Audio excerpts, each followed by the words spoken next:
We live, baby. Yo, yo, yo, yo, yo, yo, yo, yo. What up, Lowe's? What up, Let's? What up, family alike? It's your boy Big Blue, aka Black and Red Ted, and I'm here on Carnival Spirits for the Juggalo Takeover week. What's going on? What's up? What's happening? I don't know if anybody watching right now, so give me a second. Let me bring it up on my phone, see if anybody in the chat. And we're going to chop it up about some stuff and see who wants to be coming here. Maybe chop it up with your boy. Ain't nobody in the chat. I feel like a low life right now. So this is live. I hope everybody having a good night, doing well, all that fun, fancy, wonderful stuff. Real quick, hopefully people will pile in. If they don't, I'm a loser. First and foremost, we just talked behind the scenes, but I'm gonna say it here first and foremost for everybody. Shouts out and thank you to BstMstR for always inviting me to stuff, man. Like, he's invited me to every Saturday afternoon. Like, everything that they do, he invites me to. And for, either I'm at work, busy, all that rolled into one. So thank you, sir, for always inviting me. Shouts out to DonChaos. We talk here and there. It's been like a little gap going on. You know what I'm saying? We both working, he doing this thing or whatever. But shouts out to that, man. We talk, when we do talk, we have pretty decent conversations. He should be joining me later. Shouts out to dcfaygoguy. Shouts out to CPN. Shouts out to fucking crazy McCormick. We haven't talked in a minute either. We talked the other day briefly for like a hot minute, but I just been fucking busy. Brooklyn Menace in the chat. What's up, homie? Shouts out to everybody, man. So lately, Tales from Lotus podcast, everybody out there doing their thing. It's slowly starting to seem like we're shifting back into creator mode, and the beef and the issues and everything that's been around for fucking what, almost 2 years now, it's always going to be there. It's been a rough split. There's been some rough shit going on, but it seems like we're slowly getting back into creating some shit and doing some shit, making some shit pop off again. So dope shit. So I didn't really know what we were going to talk about, what we were going to do. It was more so just like, hey, homie, come on, let's do this, chop it up. So let's talk about, first off, go over to my channel, youtube.com/BlacknRedTed. There is a link in the description box. Thank you, BstMstR, for all that. Go over there, sub to me if you want to. Check that out. So let's talk about, I never did the official review. I'll do it right here. I will do it right here. Let's talk about Ouija Mac's Gutter Water. Well, but matter of fact, before we get into that, let's talk about Ouija Mac and Light. And it just seems like everybody is like in love with Ouija Mac, and Light kind of just seemed like he went to the back burner. So when Light was announced to be on Psychopathic, 2016, 2017? I think it was 2017. Don't shoot me, I don't remember. But when he was announced, it was some little bit of fanfare. People was like, oh, okay, new guy, this, that, and other. And the Psychopathic MstR EP came out. I've listened to some of it, I'm not gonna lie, haven't heard all of it, and it was okay. It was cool. And then a little bit later, it was announced Ouija Mac was signed, and people was like instantly like, oh, okay, cool. Ouija Mac is with Psychopathic. First off, of course, people was asking about what happened with him and Choir Boy from Swagtooth. We'll get that answer whenever they want to talk about it. Because Psychopathic had announced that they were going to sign a group. All of a sudden, that turned into Ouija Mac. So Ouija Mac comes out, and Gutter Water, it to me, in my eyes, it was a success. You see a lot of people fucking with Gutter Water. A lot of juggalos fucking with Gutter Water. Dope shit. Cool shit. But what happened to Light? And I just seen like stuff with Light just kind of simmered out. It kind of just not simmered out, but it just kind of went like people all about Ouija Mac. And Light is kind of like, oh, he's there, he's cool. And that's always, for me personally, that's always been the impression.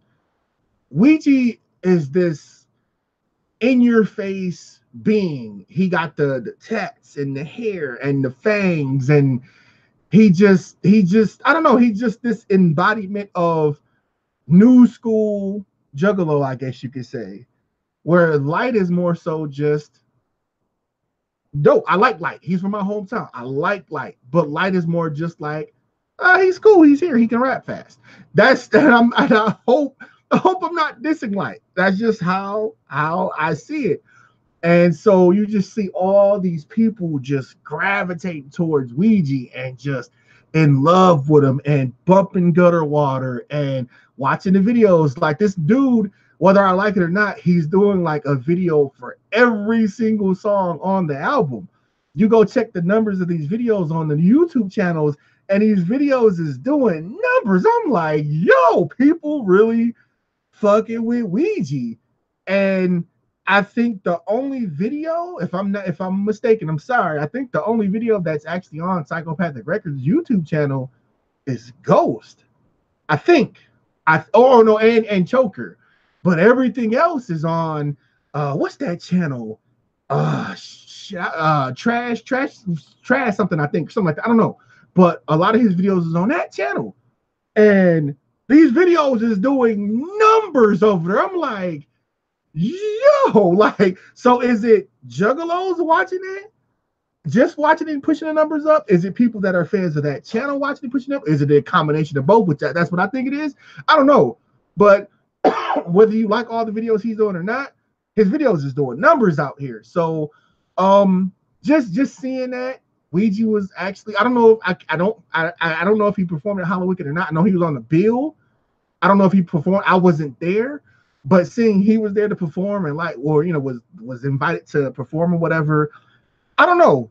Juggalos dig the fuck out of Ouija Mac. Me personally, I'm be honest, I'm more of a Light guy. I just prefer lyrics. I guess I could say in layman's term, I prefer that over what Ouija Mac does. And of course, this is going to probably upset some people. I'm sorry, Carnival Spirits. I don't flag the video nothing because of what I'm about to say. Don't hurt them. I feel like Ouija Mac is like, he's not all just swag and mumble rap. No, he's not. But those influences are there. But of course, those influences are in Young Wicked and other rappers too. But I guess we'll just segue into the album. I thought the album was cool. It wasn't great as what some people said, but it wasn't as bad as what I seen some people was trying to trash. No, Gutter Water is a solid album. So give me 1 second. Let me grab it from right here because my little CD collection is right here above me, but I got other stuff on top of it. Oh, don't fall. That's what I get for not being ready to do some shit. Oh, it's right here. So, bam, Gutter Water. Got my stuff. 7 people in here watching live. Thank you. What's up? Yeah. So I'll do my review right here. So, Carnival Spirits. Thank you. This is your boy Big Blue, and this is my review of Gutter Water. And thank you, Demon, for subscribing. Thank you, homie. So, the summoning, just the intro. Cool. I liked it. Human Waste. When I heard Human Waste is the shit because it's more of what I like from rappers. I prefer rappers to do, chorus or verse, chorus. He only did two verses on here and a chorus, but it flowed well, dope. And then you get the choker. And choker is more of that new style of you do the chorus for a minute, you come in with one verse, and then you go back to the chorus. The beat is dope. It's a dope song, but I'm just more of a fan of structure to a song, not just chorus, verse, chorus, we done. And there's a few songs on this album that does that. But yeah, Choker, dope. Sorry, I got it. Oh, hold on. You know what? Galoshes, I like Galoshes. It's cool. Diamonds is my shit. It's more that new school a little bit. But it's cool though. It highlights what I don't know. It's just something about it I like. The beat go hard. Like it's fucking dope. Him rapping on it. 10 people in here. Yo, what up, everybody? What's going on? What's good? The beat just hard. It's just dope. It bump in the car, nice. Car, nice stuff like that. Cool song, but don't shoot me or them. The one thing I don't like about this song, especially the first part of their verses, is the ICP feature. I'm sorry, but when Violet J comes in and he starts rapping, I'm just like, I'll be honest with you, I skipped straight past it because I was just like, yo, nah. But I went back, listened to it again. It gets about halfway through, it gets better, and the part where Shaggy really start rapping and going with the beat saves it. But at first, when Jay comes in, I'm like, yo, y'all could have left that off. But other than that, Diamonds is cool. Rip Velvet is cool. It gets repetitive too because he repeats the chorus so much. One of my two favorite tracks on the album, and I can't wait to see the video. I hope the video is out. Is fucking Bare Hands. If this video is shot right and it's shot dope, and this man is walking around like, I don't know if y'all ever watched Workaholics, and Blake had the fucking bear coat with the fucking bear head on his hat, and he had the fucking bear paws on his. If he wears some shit like that in this video and it's just shot right, yo, I'm gonna love that fucking video. But Bare Hands is just a fucking dope song. Then you get to, I hope, Astari, just more repetitive stuff. I can't fuck with it. Shreddy Krueger, you can't. Workaholics, this is shit. Shreddy Krueger, you can't have that name and then come out with that song. I'm sorry, but that's like the worst song to me on the album. Shreddy fucking Krueger. Body Drop, I mean, it's okay. You know, it's more a little bit repetitive once again, and the beat go hard though, you know, whatever. Urinal, I seen a lot of people who complaining about the Urinal video. What the fuck did y'all think he was gonna have in the fucking video? He's talking about pissing on somebody, using it as a fucking urinal. So when I see people getting upset about the video, I'm just like, yo, are we not listening to the same fucking song here, yo? Like he's talking about pissing on bitches and shit. Like, what the fuck? Next up, Future Wicked shit would like love this fucking track, yo. Love this fucking track. Dope shit. When I first heard it, I was disappointed in Ouija at first because I thought he came in kind of, his verses was weak. But how Light comes in, I was like, okay, I get it now. If Ouija would have came in just straight ripping the track, and then Light would have came in straight ripping the track, there's no dynamic there. That's why Lotus, like, you know, Twisted, ICP, all of them they work so well together because I don't know if you ever noticed, but for me, ICP always had the more calmer little bit verses, and then Twisted, Blaze, everybody else would come in with the more aggressive, just actually rapping shit. And so let me turn this off real quick because that is gonna keep going, and I don't got time to be hearing that shit all night. Bam. I gotta go back. Actually, I gotta go back and sign out. Damn, give me 1 second, y'all. That shit is gonna keep going, and I'm not dealing with that shit tonight, yo. Come here, and they make it so hard now for you to sign out of fucking Facebook. So come on, make a little drop down box. Come down, there you go, and Facebook is out of here. Thank you. All right, so back to this. But yeah, back to what I was saying. So that's why Lotus works so well together, and Future Wicked that's why they work so well together on that song, because Ouija have a little bit more calmer, a little bit subdued verses, and then Light just come in fucking ripping it, different cadence patterns and stuff. Dope ass, love that track. Other side, once again, it's cool.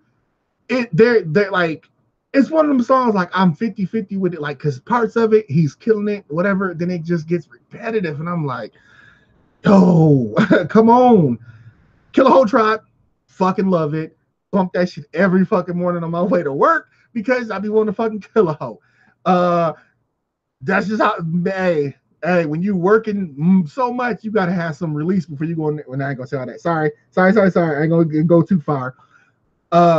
Denial, love that shit. Like I've seen it where somebody was trying to say like Ouija was using like a whole bunch of fucking auto tune and stuff like that, and it's like, no, he got two tracks where it's really auto tuned influence. One is fucking Shreddy Krueger, which I can't stand, but then you get to the other side of that spectrum with Denial. Denial is my fucking shit. I was like, yo, doing this.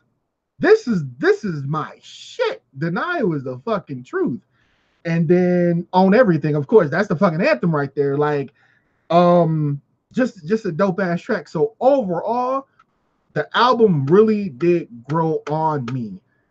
I didn't really like it at first, but just listening to it, giving it a chance to grow on me and stop being so close by it, because I get it. It's a new generation. It's a new, just different way of people doing songs. I give it like a 3.5 out of 5. You know what I'm saying? It's like, at first, I'm gonna be honest, I'd get it like a 2.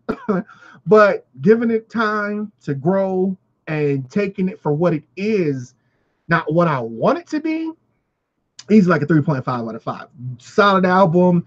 I'm glad to see so many people fucking with it, fucking with Ouija. And we finally, since I'm done with that, 3.5 out of 5. If you haven't picked up Gutter Water, go support your artist.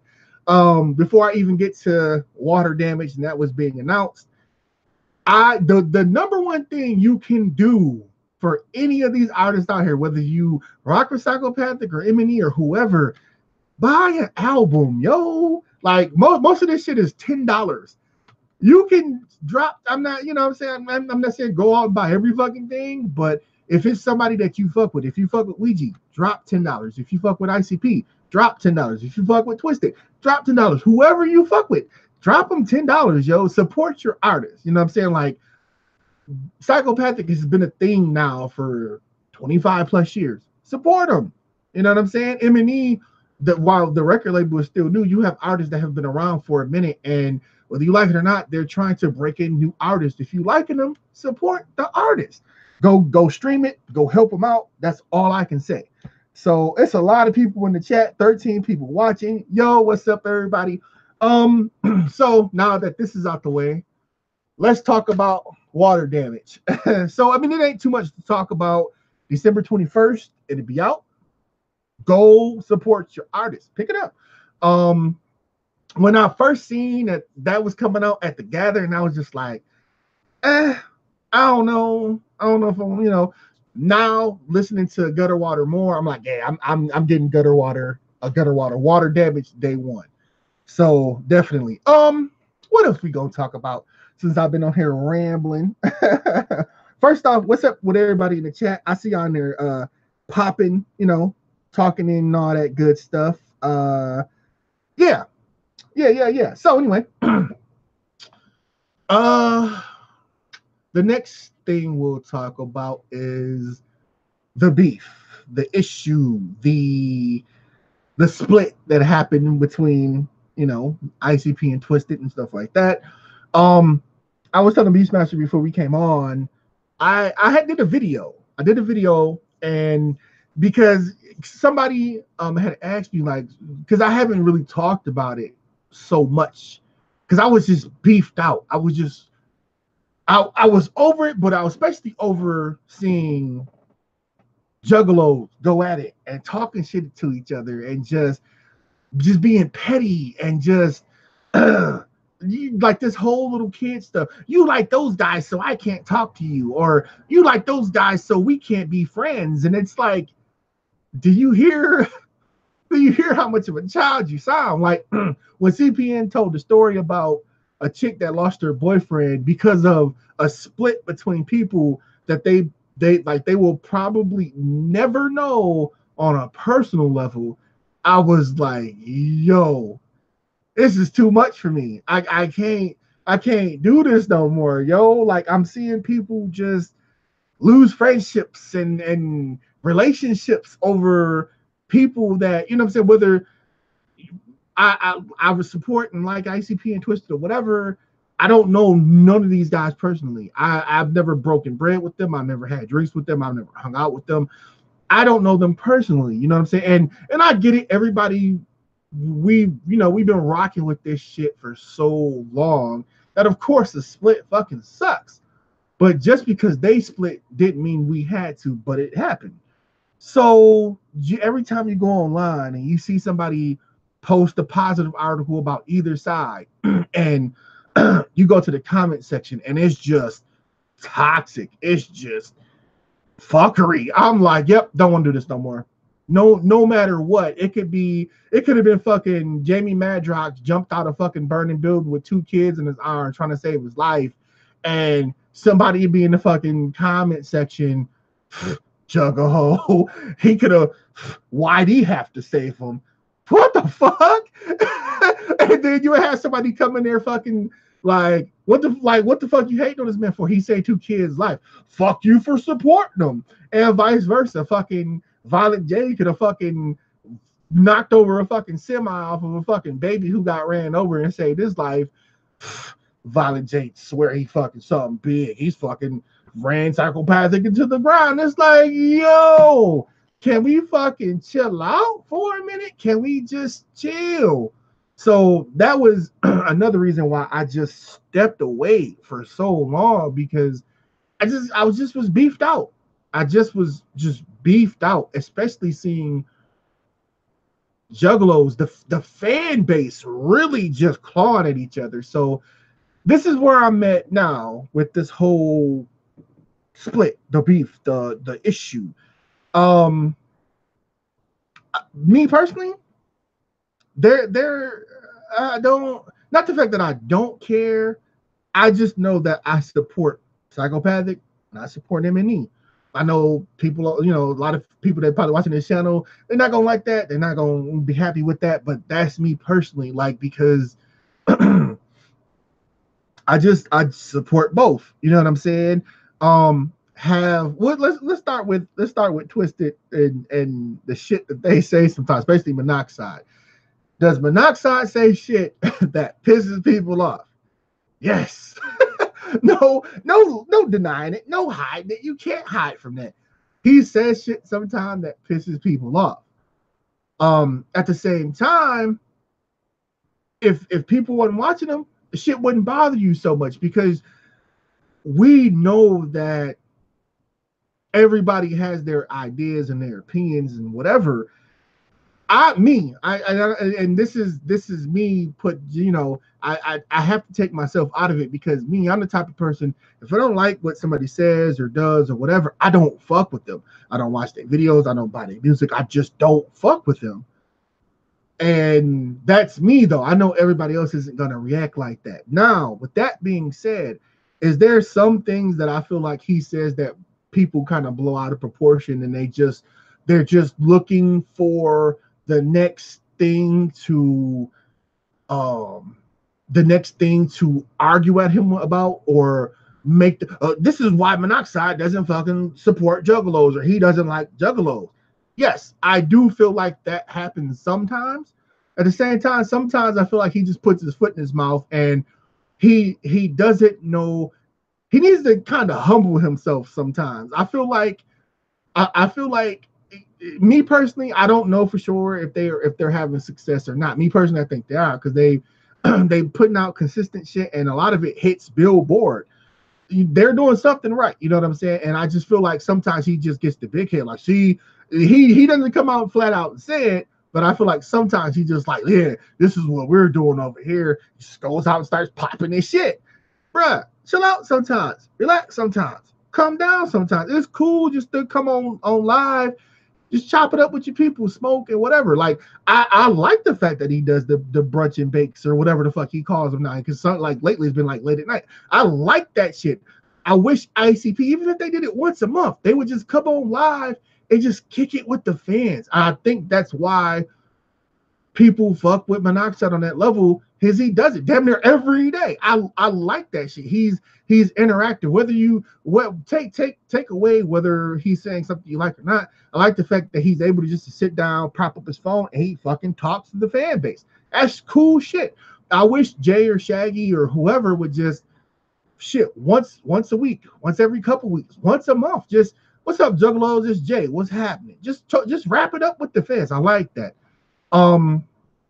I do feel like there's been a couple things that he said that kind of was blown out of proportion. Now, the number one thing for me was when he said being a juggalo meant you were a piece of shit. Now, I know before everybody downvote the video and dislike the video, just hear me out. I took what him saying as he was telling us what the outside view was. And let me explain that. If you've never had to explain to somebody, yes, I'm a juggalo, but I'm not a piece of shit, kudos to you. I've had to do that. There's friends in my life now I'm really good friends with, but when I first met them and they heard me listening to, like, I think it was Malenko or something on Xbox, and it was like, that fucking ICP or something, and I was like, yeah, and it was like, can't even fuck with you, dog. Just left the Xbox party. I'm like, what the fuck? And so through other friends that we have together, we gradually kind of just came back together, and they saw that I wasn't a fucking piece of shit. And so I asked them about it. I was like, what was the deal with that? And from where they're from, they're all from like Georgia and shit like that. A lot of the fucking juggalos down there is straight up like, not of course not all of them, but some of them are just up on fuck shit, like fucking trying to rob people, breaking the houses. Some of them is fucking meth heads, shit like that. They down there in parts of Georgia, not all of Georgia, of course, but where they're from, I can't remember the city. Some of the juggalos down there, they just do dumb shit. They walk around as the stereotypical piece of shit. I'm a juggalo. I can do this because I'm a juggalo. Fuck you if you don't like it type of attitude. So I feel like that's what Monoxide was talking about. I truly don't feel like Monoxide thinks the fan base juggalos are pieces of shit. I feel like what he was trying to say was the outside view of juggalos are pieces of shit. And to kind of back him up on what he was saying is, every time juggalos is featured in fucking something, they are fucking pieces of fucking shit. Y'all ever see the Workaholics episode where they had juggalos in there? And I liked the episode at first because it shows different sides of juggalos, and they go to this quote unquote gathering and you see these different sides, but once again, by the end of that episode, it's just juggalos wilding out being pieces of shit. In GTA, the one dude is a fucking juggalo, and he's presented as like a off the wall fucking druggy piece of shit. Like, any forms of media where juggalos would come up for a long time, juggalos were presented as pieces of shit. Don't fuck with them. They fucking do dumb shit. They're fucking meth heads. They're all this negative shit. That's what I think he was referring to. Not like, am I inside his head? No, I don't. That's what I took from it. So I felt like people just jumped on that and just blew it out of fucking proportion, and it just became this, oh, he doesn't fucking like juggalos, and he thinks being a juggalo is a piece of shit. And it's like, nah, I didn't take that as what he was saying, but that's just me. I can't speak for everybody else. So now back to this whole beef thing or whatever. That's just part of it. I want to see both companies do well. Once again, that's just me. That is just me. I don't want to see Psychopathic go away. I don't want to see Eminem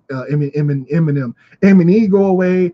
I want to see both companies doing well, fucking supporting the artists, pushing the artists, giving them the biggest reach that they can get. But This is more of the speculation stuff, or well, what happened with Light doing the Underground Avengers track and stuff like that, and what Bookshot said, and just stuff like that. You know what I'm saying? It's like, why? Like, this underground juggalo, whatever you want to call it, shit is so small as it is, and you took your artist off this song that had fucking the biggest independent artist in the country, Tech Nine, on it. You had fucking one of the biggest juggalo acts, whether you want to call, like it or not, Twisted on it. You had UGA on it. You had all these entities on this one track. That one track, even if fucking even if don't, people outside of this will check that track out just because Tech Nine's on it. So you took, I'm not saying it's gonna be millions of fucking people, but we all know that Tech has a bigger audience and a bigger reach than any of these dudes. Period. Why would you take Light out of that situation? So I don't know. You just hear all these things and this, that, and the other, and I don't know. At the end of the day, for me personally, beef is beef. And the only people that will ever squash this and make this work will be ICP and Twisted and ICP, George, Billy Bill and George.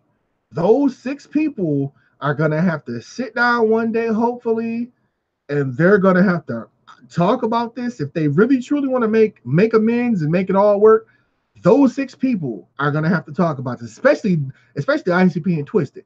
Those 4, but I put the 2 managers in there because they're the managers. They're in the thick of all this shit.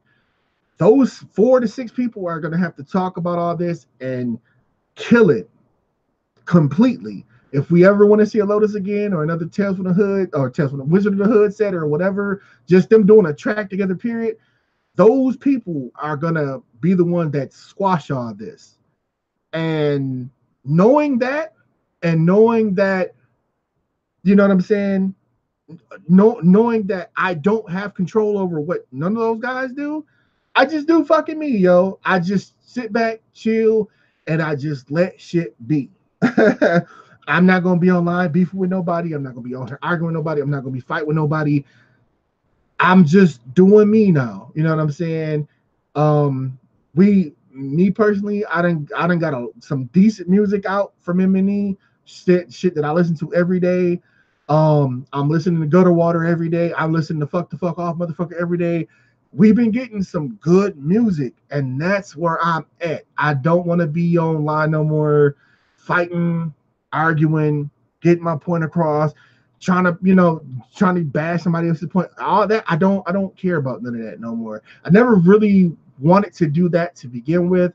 And when I saw that I was going to comment sections on Facebook or YouTube videos, and I'm like, what the fuck am I doing with my life? Because I'm on here arguing with somebody who either you're an M&E dick swallower, you're a psychopathic dick swallower, or you're just purposely trying to stir the pot. I don't want to do that no more. I got love for everybody. There's things that CPN has said and done I don't agree with, but I still respect it because he got the fucking balls to say it.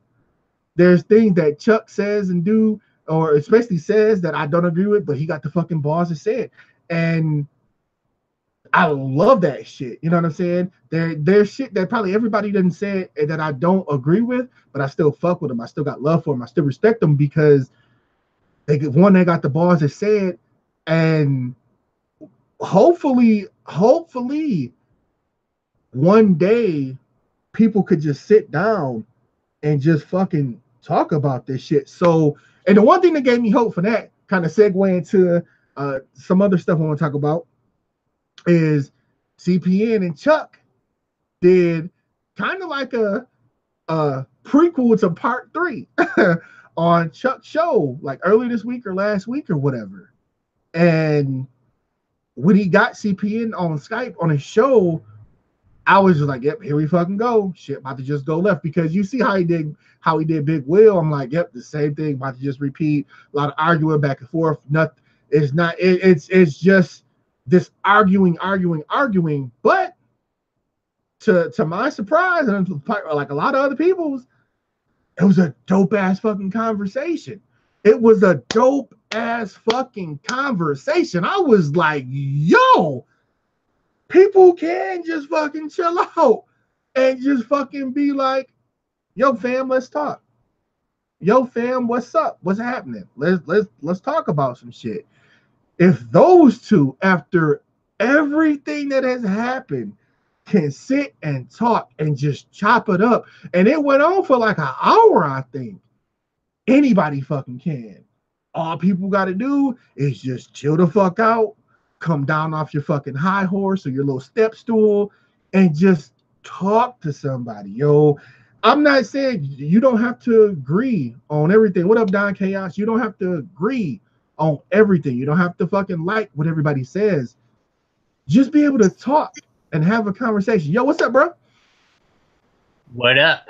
Chilling, man. Let me wrap this up real quick, and then I'm gonna jump into it, you okay? Okay. But yeah, I love the fact that they were just able to sit there and just talk and chop it up and just they had a fucking dope conversation. And there was some stuff that Chuck brought up, and everybody talked about it. I saw all the videos about CPN going to M&E's office. Oh, and with that, I was very torn, and I was ready to make a fucking video, and I was glad I didn't, because it would have came from a place of just being angry and upset, and not just and it. I would have just came off ranting and just raving, because I do that, you know. I don't hold nothing back, and I just go. And so when I saw that CPN that went to their offices, I'm like, what are you doing, bro? Like, no, this is don't do this.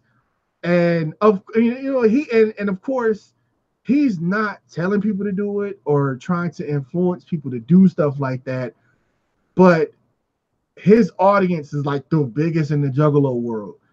And you're gonna have people that are gonna follow that, whether he tells them to or not. His influence is there. Everybody has an influence. Everybody. Right now he has like the biggest in the Juggalo world. So when he showed up at their office and the whole situation with him and Dustin happened, I'm like, you just basically told, without you saying it, he just told the whole diehard Juggalo community that's just down to do any and everything, go to M&E offices and go fuck with these dudes. And I was just like, what the fuck? Like I said, I get it though. I get why he did it. He wanted to show up and be like, yo, motherfucker, I'm not scared to come to your shit. I'm here. What's up, fam? I get all of that. I get it. But everybody else not looking at that bigger picture of, yo, if I do this following that I have, whether it's one person or 10 or 20 or whatever, they're gonna fucking try to do the same thing. And the very next fucking day, in the fucking Discord and fucking Twitter, and I'm seeing people post pictures of the office building there, and I'm like, here we fucking go. I knew that motherfuckers are gonna follow that, and I'm like, yo, it's not whether you like what they say at M&E or not, or vice versa with Psychopathic. Don't go to the fucking office buildings. Don't go to where these people do their fucking business at. When fucking Crimson X or whatever the fuck his name is now, he went to Psychopathic and left the fucking t-shirts and shit. What the, like, I was really like, I was pissed off at him, but more so I was like, okay, everybody on the M&E side and the Psychopathic side look at him as a fucking joke. So it was people just looking at him laughing like, what the fuck are you doing, bro? No one fucks with you like that. But CPN, people fuck with CPN. People support CPN. People are going to ride for CPN. I was really hurt, like not hurt, but just like, what are you doing, bro? So I was happy to see that Chuck brought that up and was like, bro, they never, you know what I'm saying? Like they never thought they would have to deal with something like that. And now you had like for them, they're taking it as you just gave this green light. Somehow Chuck put it out there. And I kind of agree. Like, yes, even though you're not telling people to do it, you have this diehard fan base that rocks with you that they're gonna do the shit regardless. And it's like, no, fam, don't do that. But it was cool just to see them have that conversation and talk about shit. And it wasn't no bullshit, no drama, no, just y'all know how the CP and the Chuck shit go. It just sometimes it turns into a fucking shout match. It doesn't go anywhere, but it's entertaining. It didn't go that. It was a good ass conversation, and I really fucking love that shit. So, all right, what's up, DonChaos? I'm done for right now. What up? Chilling, man. Chilling, man. Sitting here wrapping up, talking about some rapping, talking about some shit, man. How you been? I'm good. That's good, man. Yeah, we like I told the BstMstR earlier. We talk every so often. Like we have periods where we talk like a lot more than we have periods where we just talk like once in every 2 or 3 months. So, but I'm pretty sure you put your opinions out there and kind of go back a little bit. Like, what you thinking about this water damage? You know, it was announced for December 21st, man. Well, I'm excited. Like anyone that knows me knows that. Yes, I do like Luigi, but on a personal level, that's my boy. That's my homie. Yeah, I be seeing you post the videos and the pictures and stuff. I'm like, yeah, it seemed like y'all click very well together, man. Yep. Yeah, man. So I did my review here, and I think the album is solid, man. Like the Gutter Water anyway. I thought like at first I was like 50-50 with it. I was just like, but the more I listened to it, it grew on me, and I'm like, yo. This shit is cool. This shit is dope. Like, do I like every song on there? Of course not. But there's more on it that I like than I don't, and that's why. Yeah, I fuck with that album, man. I really fuck with that album. So I'm ready to pick up some water damage now on the 21st. So you ready for these pre-orders on Friday? Oh yeah. Did you see what's all going up for pre-order, right? Yes, Fearless Fred Fury, yes. The new Gorilla Voltage, and the new Docs.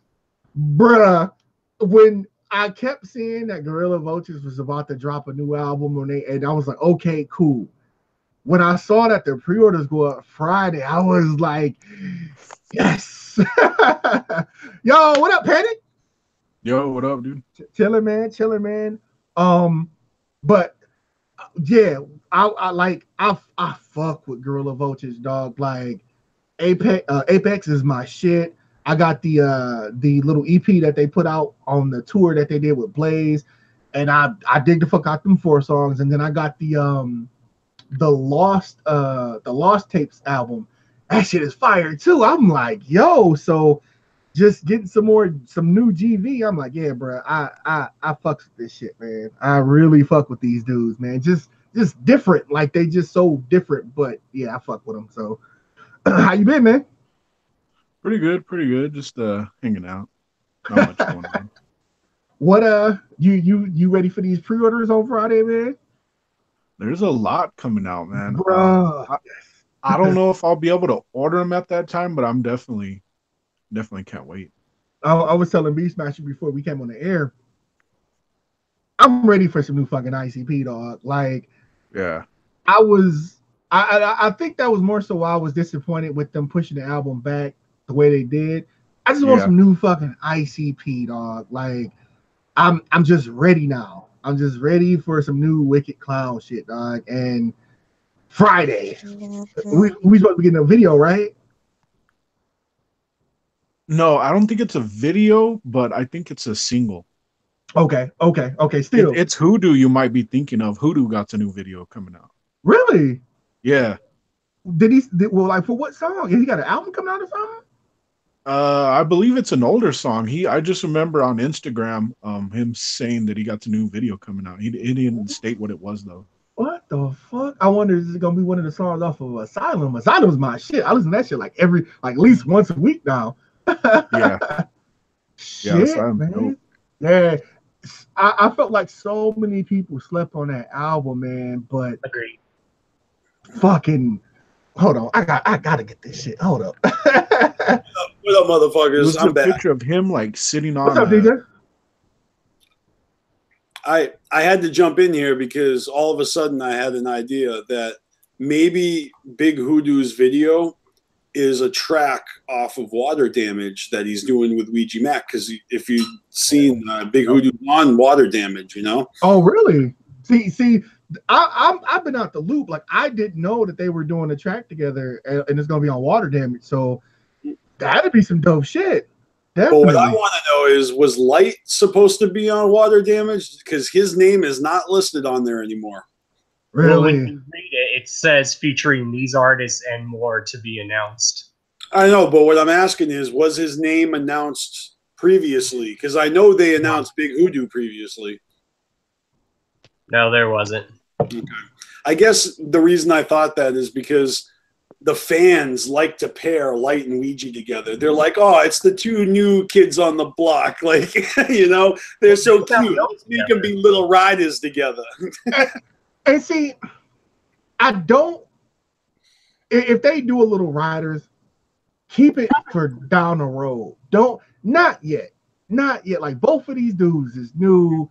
They trying to get they feet on the ground and give them a couple years to fucking throw some Yes. nuts and be like Teenage Mutant Ninja Riders. Yeah, And also lose the name. Yes. Also lose the name. Yes. And also make it different rappers. They did do a preview of Lil Riders at the Gathering, and they actually sound good together. And also sign them to Magic Ninja Entertainment. No. They got too much. No. But the Future Wicked song, that's my shit.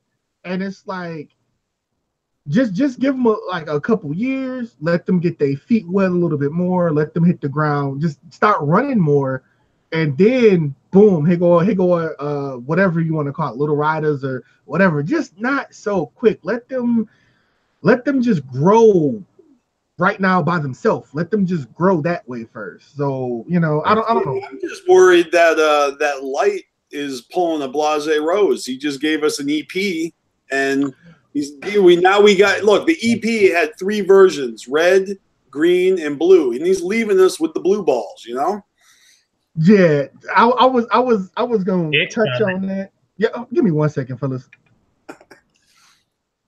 Chaos is over here like, yo, they left me with the green. I'm about to let them out right now. Yep, I told you I was gonna be busy. Yeah. But yeah, I know. Light's coming. Oh, okay. All right. All right. Bye. Yo, Black and Red Ted's like, you're live on Carnival Spirits. My bad, but I was gonna touch on a little bit, like, you know, I like what we talked about before we came on the air. I don't really want to know the behind the scenes stuff, but you know, Chuck brought up the whole whoever pushed his album back and yada yada yada and this, that, and the other, and it's just like, yo, fam, I fuck with Light, whether he's on Psychopathic or not. I just want to hear more. You know what I'm saying? Like I want to hear more of Light. I want to hear more Ouija. So if he's not on the Hatchet, I still fuck with Light. So just give me an album. You know, give me something. Give me something to be like, okay, this is what I'm looking forward to. That, you know, See, that's where I'm a little different. Like, Ouija's kind of won me over, surprisingly. Like, I'm not into that new shit, but I think it's because I've seen him live. Yeah. But I'm still waiting for that oh shit moment from Light. I haven't got it from him yet. And see that, and that's why I want to hear more. Like, wait a minute, you didn't have that oh shit moment with Light when he took that ball cap off and his big red hair came out like whap. Nah, I mean, that's Juggalo shit. You know what I mean? Like, I wasn't surprised. But see, like, the other thing is like Sideshow Bob, like what? Bam! Like, everybody likes Future Wicked, and I'm like, it lacked the Wicked. You know what I mean? And see, I do agree. It's a dope track, but it really wasn't. I liked it more so just for the structure. Like Ouija was kind of more a little bit calmer and subdued with his verses, and then Light come in just ripping it. And I was like, okay, this shit is dope. But was it wicked though? Nah, they missed it. You know, they had the chance and they missed it. Yeah. Maybe a better word is like grimy. You know, not wicked, but grimy. You feel me on that term?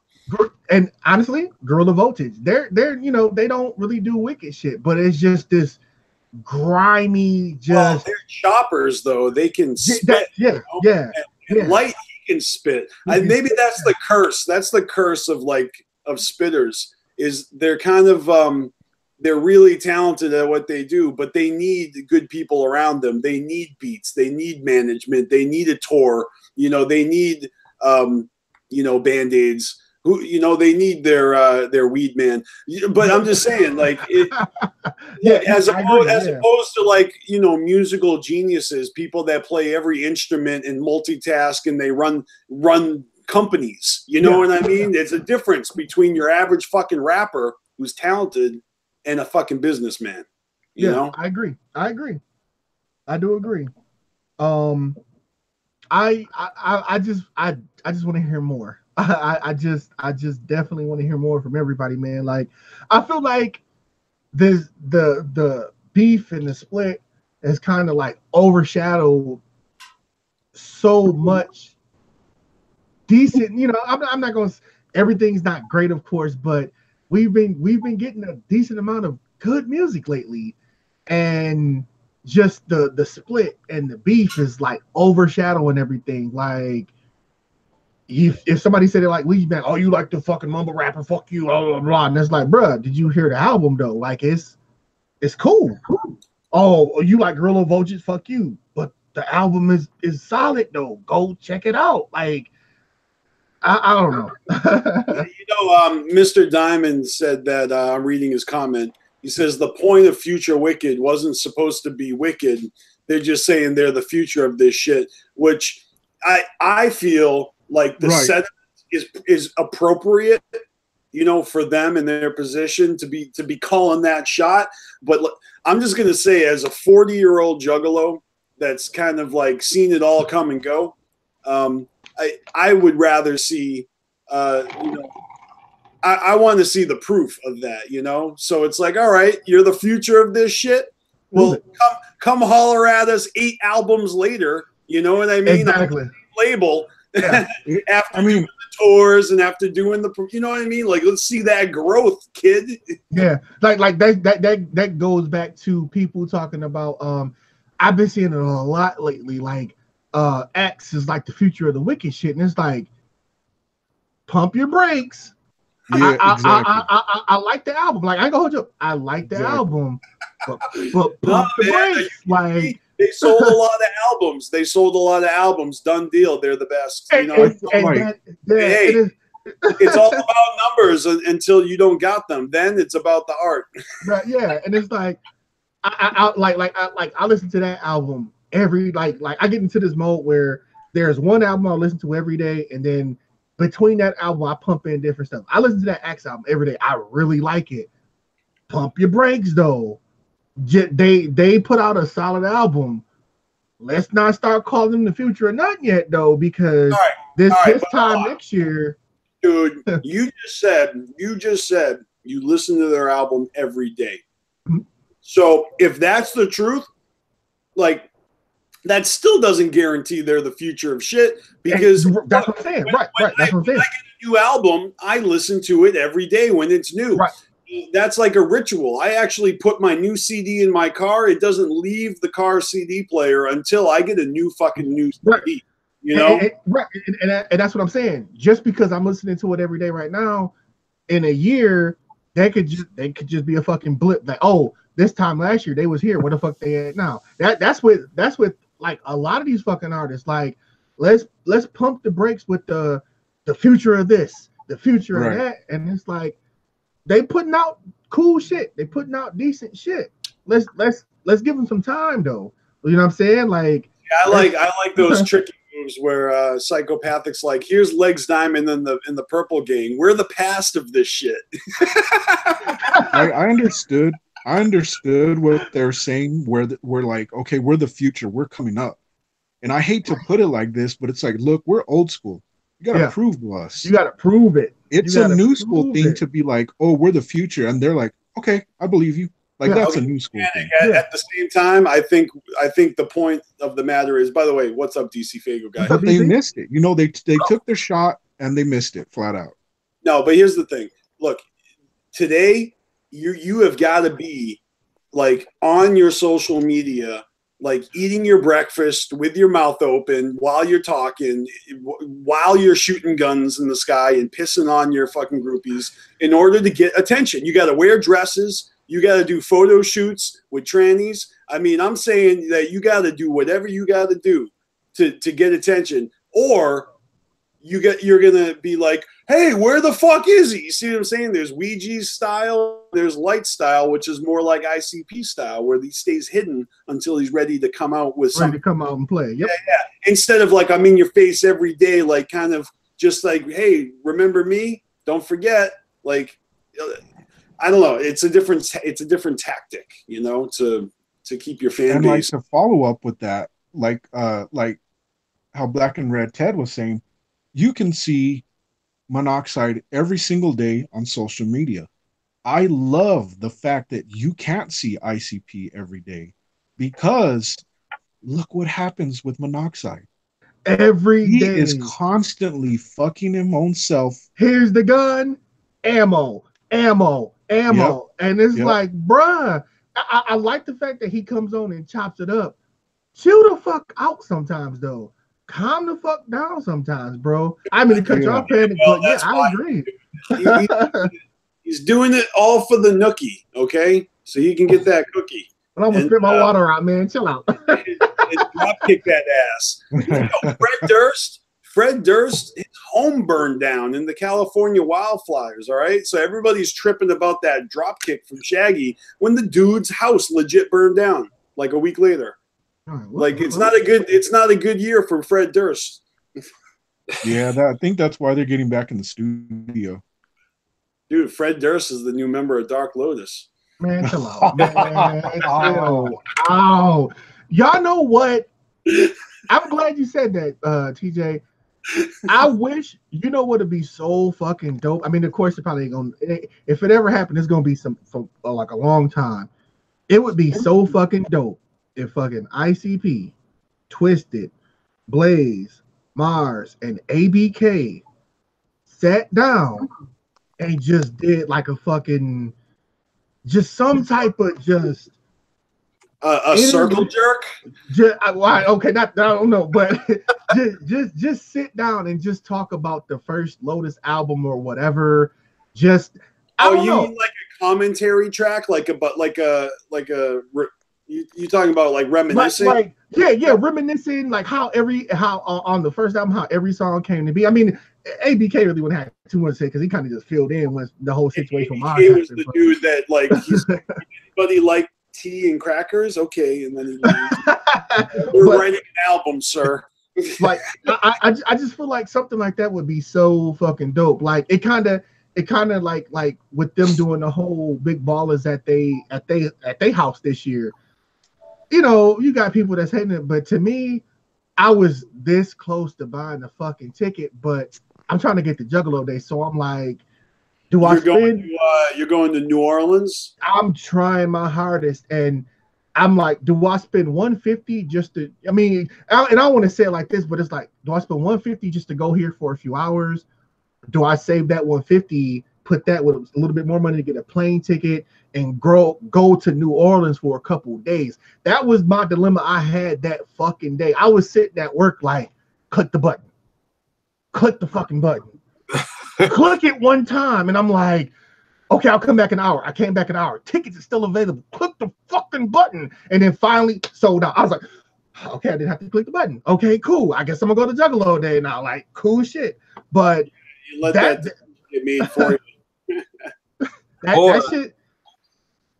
Or you can save that money even further and just go to DCG Con. I'm hoping it's back in the East Coast this time. Man, yeah, a little bit closer. I mean, because it's tricky with the third annual event, right? When they've never been in the same place twice. So what are they going to do? They're going to stay where they were, or go back to where they were, or go somewhere new. It seems like there's no one answer that's obvious. So it's really, I'm dying to know. Right. I don't remember where I saw it, but somebody said there were rumors that it might be at the Russell. I think that rumor stems from just people saying, wow, this place would be great for DCGCon, because I heard that a lot. And I wouldn't be surprised if that spun into a rumor that it was going to be. At least that's how I see it, because it would be great. Well, yeah, I mean, because look at the last two Hallowickeds. They had like a little mini kind of DCGCon type thing going on with the gaming event. So yeah, it was set up perfectly. If DCG happened at the Russell, it would be the shit, because Hallowicked was the shit. And I would hope it does. I've only ever been to one, but it was amazing. Now, DC, are you going to Big Ballers this year? I am not. I have an opportunity to go. They're the homie that's actually. No, that's why I'm asking. I didn't know if you decided to or not yet. Yeah, I'm gonna pass just because I'd have to get a rental car, and I'd still have to get a hotel even if I did go, because there's a homie out of Toledo who says he'll offer me. He has an extra ticket, but he needs a ride. So that's kind of the stipulation. What you're really worried about, you're a YouTuber. You're going to get punched by Benny the ICP kid in the parking lot. Yeah.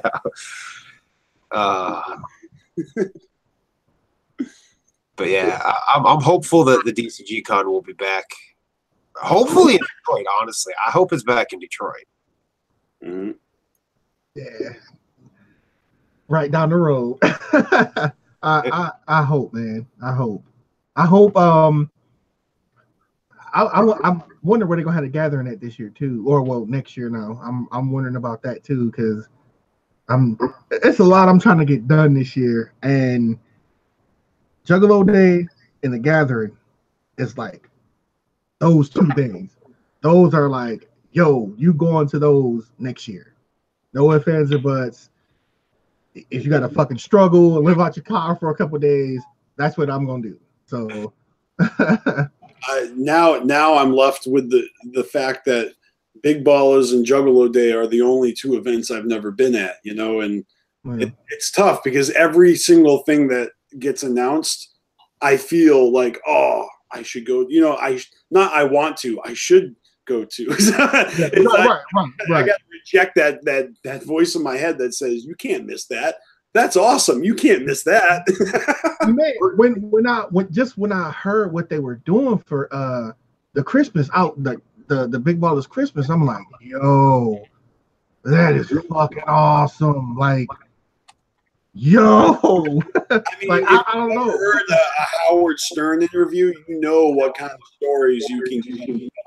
I mean, for all we know, they're gonna get footage of porno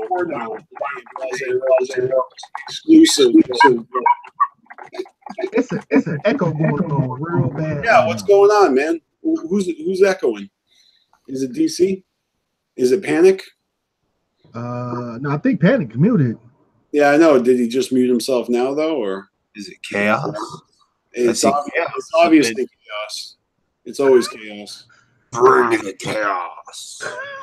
It's all right. I'm not even mad, Chaos. That's your job, to bring the chaos. You're not a real juggalo if you don't go to Ballers. You know what? You're not a real juggalo because you weren't at the first DCGCon. Ha! Throw that out there. Bam. On the for real, man, watching CPN's live streams of him through Detroit, and I'm like, where the fuck were you at the first DCGCon? This is the shit you should have been doing at the first DCGCon. Right. Well, I was very excited to be in Detroit, and I wasn't there long enough. My dumbass flew home the very next day, and I didn't get to do any of the sightseeing. And you can better believe that next year my plan is to actually spend time in Detroit. I'm gonna make Ecoside Fiend my personal chauffeur, and we're gonna go visit all of. We're going to Clark Park. We're going to Zug Island. We're going to see the. Yeah, it's so much to do there, man. Like I really just start going there over like last summer, and I got friends that one, he was living down there for a little bit. He just moved back to Florida, but just going down there, we was going on like every other weekend, and it's just so much to just go out and do, regardless of if you go into a concert or whatever. It's like, yo, you can go down here and get lost for a little bit. So, yeah, man, you're like the next time you go, just I don't know, just go adventure. it's a lot down there, man. Like I want to go to Flint and drink a big glass of water. Been there, done that. Have a bumper. The edible. Well, I mean, I thought they legalized it, so your water's infused with weed now, right? Man, that would be so awesome. So it did pass, like the first set of laws or whatever didn't go into effect. Those should be kicking in sometime in December. And they said that's probably what they tell you. Ours was supposed to kick in July, and there's been all these kickbacks, but eventually it's going to be recreationally available for purchase. Like it's legal, but the shops aren't open. Like this, damn. The shops haven't been whatever, the growers haven't been tested. Like all the fucking red tape, to make it legal. And they're dragging their ass on purpose. Exactly, and that's the thing that's so irritating. Like, I get that, yeah, of course, like people. I mean, and I don't agree with it or like it, but people drink and drive, and of course, people are going to be under the influence of marijuana. It's like, yo, that's why we have laws and police and stuff, and hopefully we'll take care of that. But I'm looking at the bigger picture, dog. My city is damn near dead, and me and a couple homies is like, yo, we get our license, we can start growing. We can start growing eventually, and once everything is set, we can start selling. We can open up our own shop, and then even just past selling marijuana, it's so much you can do with the plant, with the oils and stuff. It's like, please don't drag this out. Get everything set up to where people who want to learn how to do whatever they need to can get their licenses. Let them open up their shops and get to selling and making money so you can fix my fucking city, because we still don't have safe drinking water because I'm drinking out of a fucking bottle still. And I'm not saying it's going to fix it, but it will help because there's going to be a big surplus of money. So that's just me with that movie, the Signs with Mel Gibson. Yeah. His little daughter, she drinks the water and she's like, it tastes old. It's normal. And that little quirk of hers leads to all these glasses of water all over. I'm just saying, I'm kind of like that. I don't trust water either. Like, I'll put my water down and then I'm looking at it crooked and I'm like, no, I'm getting the new water. And it's been like that for over two years now, and bottled fucking water, man. So I'm just looking at the bigger picture. Like, this money is going to help fix my state and definitely fix my city, as long as people just don't drag this stuff out. So but I mean, can't you, like, isn't there some sort of like cleansing challenge where you just like chug a bottle of Flint water and see what it does to your bowels? Man, I'm sure there's some dumb kids out there that have tried this shit. Oh, I'm pretty sure some ass hats around here. Man. Look, when I was in elementary school, there was a girl. I mean, years later, turns out she was a lesbian, but we didn't know what gay or lesbian was when we were in the 80s. Like, we didn't know. Yeah. But this chick was butch as hell, and she was like an athlete, so she could kick dudes' asses. You know what I mean? She was like a tough chick. And anyways, I just remember I never forgot this. One day there was a big crowd of kids, and you go over to look because you're totally impulsed. You're like, what's everyone looking at? Is it a fight or what's happening? And so I'm not going to say her name. We'll just call her Shira. So Shira had a Tic Tac container that was empty. and she was just submerging it into a muddy, leafy, rocky, fucking, playground dirt puddle, and then drinking said gross, dirty, brown, fucking nasty ass fucking gutter water out of the Tic Tac container. And I'm sure she was doing it for like money or, milk money. I don't know, like whatever kids like bet with, on the recess. So look, if Shira, can pull that bullshit and she's still alive, you know what I mean? I'm sure there's some Flint, Michigan punks that are like, I double dog dare you to like you telling me this story, it reminds me of how we found out, how I found out there was a problem with our water. So I had just cut my grass, came in the house, made me a, matter of fact, it's like a cup like this, big ass green cup of fucking water. Didn't look at it, put ice in the cup, turn on the faucet, fill it up. I'm just thirsty. I take a big ass gulp, but I'm like, what the fuck? I look down like, maybe it's a dirty cup. Dump it out, put the cup in the sink, get another one out the cupboard, look at it. Okay, no, this is fucking clean. Repeat the process. And as I turn it back on, and I'm like, hey, Grady, come here. She come in the kitchen like, what? I'm like, look at this shit. She was like, is that coming out the faucet? And I was like, yeah. So she called a water company and, oh no, we'll send somebody out. Nobody ever came. The very fucking next day, fucking Flint has a water crisis. I'm like, I drank this bullshit last night, yo. What the fuck? I can't believe you're the one who broke the news of the water being bad. You're like, famous, bro. I didn't break it, but you made that phone call and they were like, say what? And then it was in the news the next day. That to me, no. You are a fucking pioneer. I didn't break it to them, but that for me, I broke it to me and her like, look at this shit. Yeah, in other words, she's like, yeah, you're the fucking 660th person you called me today. Exactly. Yeah. PSA announcement ASAP. Like, we're sorry we fucked up the water. Stop calling. You'll know tomorrow type shit. Yeah, man. It was tragic, man. And I just I'm curious, dcfaygoguy, do you trust your drinking water? Do you drink your well water or a tap water? I mean, I don't. I don't like the taste of it, the tap water. So, yeah, you're like me. Unless I've got a filter on it, then I won't drink it out of the tap. Right. You can drink your piss.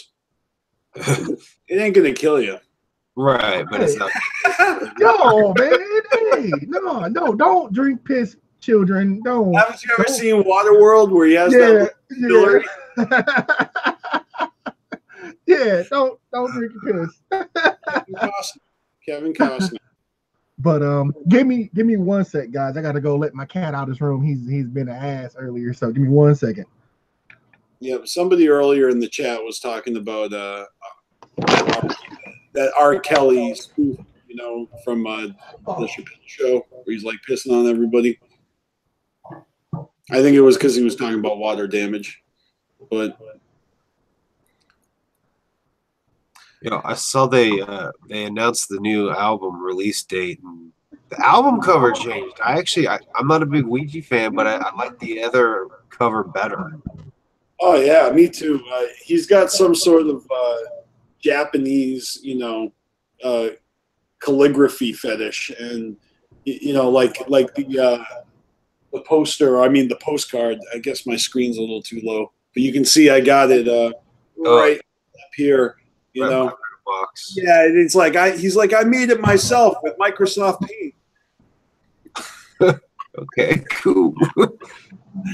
And he must have been like, yeah, I had this dope artist make my water damage album art, but look, I made this one myself with Microsoft Paint. Shit. Should have stuck with the other. Yeah, I don't care. I'm more interested nowadays. It's like album art could be the wackest shit ever, as long as the music inside that fucking package is dope. Because if it's the other way around, and like someone's like, "Dude, my album is fire. Just look how hot this design is on the cover," and then you listen to it and it's boo boo. Yep, I agree. You got it. Like, dude, this is what do you call it? You know, advertising. You know, it's misleading. You know, your album art is way too good for the quality of your music. Right. Vice versa. I always get pissed if an album's really good and the album art is boring or stale. I get mad at them. I'm like, why didn't you give this a better cover? You would be, you know what I mean? Like, why? Something that would draw attention to it, make it stand out, be interesting, not look like a fucking coaster. Like, what the fuck? That's kind of where I'm at. Like, you know, it's got to have an appealing cover, but you know, sometimes they want to go like minimalistic on purpose, like, you know, the Beatles, the White Album, or, you know, shit like that, where it's just really simple, like next to nothing on purpose, you know? True. Yeah. Like for me, I guess it kind of goes with like how long the artist's been around for a little bit too. Kind of like I used to be a huge Jay-Z fan, and you know, this dude had so many albums, and he finally gets to the Black Album, and everything is just black. And I'm like, oh, okay. The album was just it had like 4 or 5 really good songs, and everything else was just But I like the whole, you know, he's kind of just trying to be the opposite of the Beatles White Album, like just the Black Album type shit. So a lot of artists go that route and make an album like that. Like if a band or an artist is like, he's got longevity and they're putting out bad albums, there always comes a point in your career where you make a color album. You know, there's green albums, red albums, black albums. Like Ween has a brown album. You know, I can't think of all the bands' names, but there are so many bands pull that stunt. You know, and it's basically a ripoff of the Beatles. But even Metallica had a black album. You know? Yeah. Yep. I remember. Yeah, but that album's actually supposed to be called Metallica. Oh, they just called it the Black Album because of the very simple black cover. Yeah. So that was the unofficial title. Jay-Z was like, I'm officially calling this shit the Black Album. I was about to say, Mr. Diamond just pointed out Primus's Brown album. Maybe I meant Primus, but yeah, I actually meant Primus. I said Ween, didn't I? My bad. Yeah, man. I forgot I was about to fucking say that quick. I was reading the comments and shit. Yeah, there's a lot of good music coming out, man. And yeah, that's where I'm at now, man. I'm in that place of give me music. Let me brighten your November and say that next month Carnival Spirits is dropping our second mixtape, and yeah, dude. Like I just secured another track. We're like 3 verses away from finishing a 15-man cipher. Damn, right? Okay. And I shouldn't say man because there's some females in there, but I'm just saying it's so dope. 15 fucking names that you know. We got Tunnel Runners. We got fucking. It's an underground smorgasbord, and Callie Green, Too Fresh, and myself have been working on it for years. You know, and it's because of submissions from deadbeat slackers that we actually admire. You know, but it's hard to be a rapper and to get paid for a verse and just not deliver. So, I sympathize with those deadbeats, you know. I don't want to say any names because some of them actually did deliver after dicking us around for a while. But yeah, man, you know, it's hard when you're collaborating with people long distance. Right. And especially me, like I am like putting the cherry on top. I owe 2 verses. And I plan on recording in the next couple of weeks. And I haven't done this in 5 years. It's been 5 years since I've recorded. So it's exciting for me. And I hope I don't ruin it, but there's a lot of talent on the mixtape.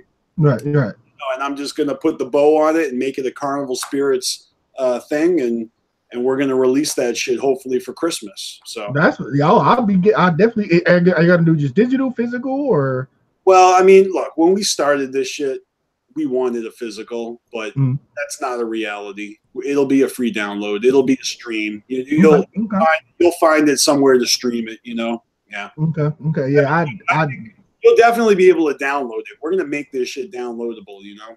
Okay. Yeah. Cool shit. Yeah. Definitely. I'm definitely gonna check it out, man. Just more fucking new music. That's where I'm at, man. And seeing it like coming from y'all with working with other artists, that shit is fucking dope, man. Like this is what I feel like. This is, of course, everybody can't be a rapper, but like King, like Crimson.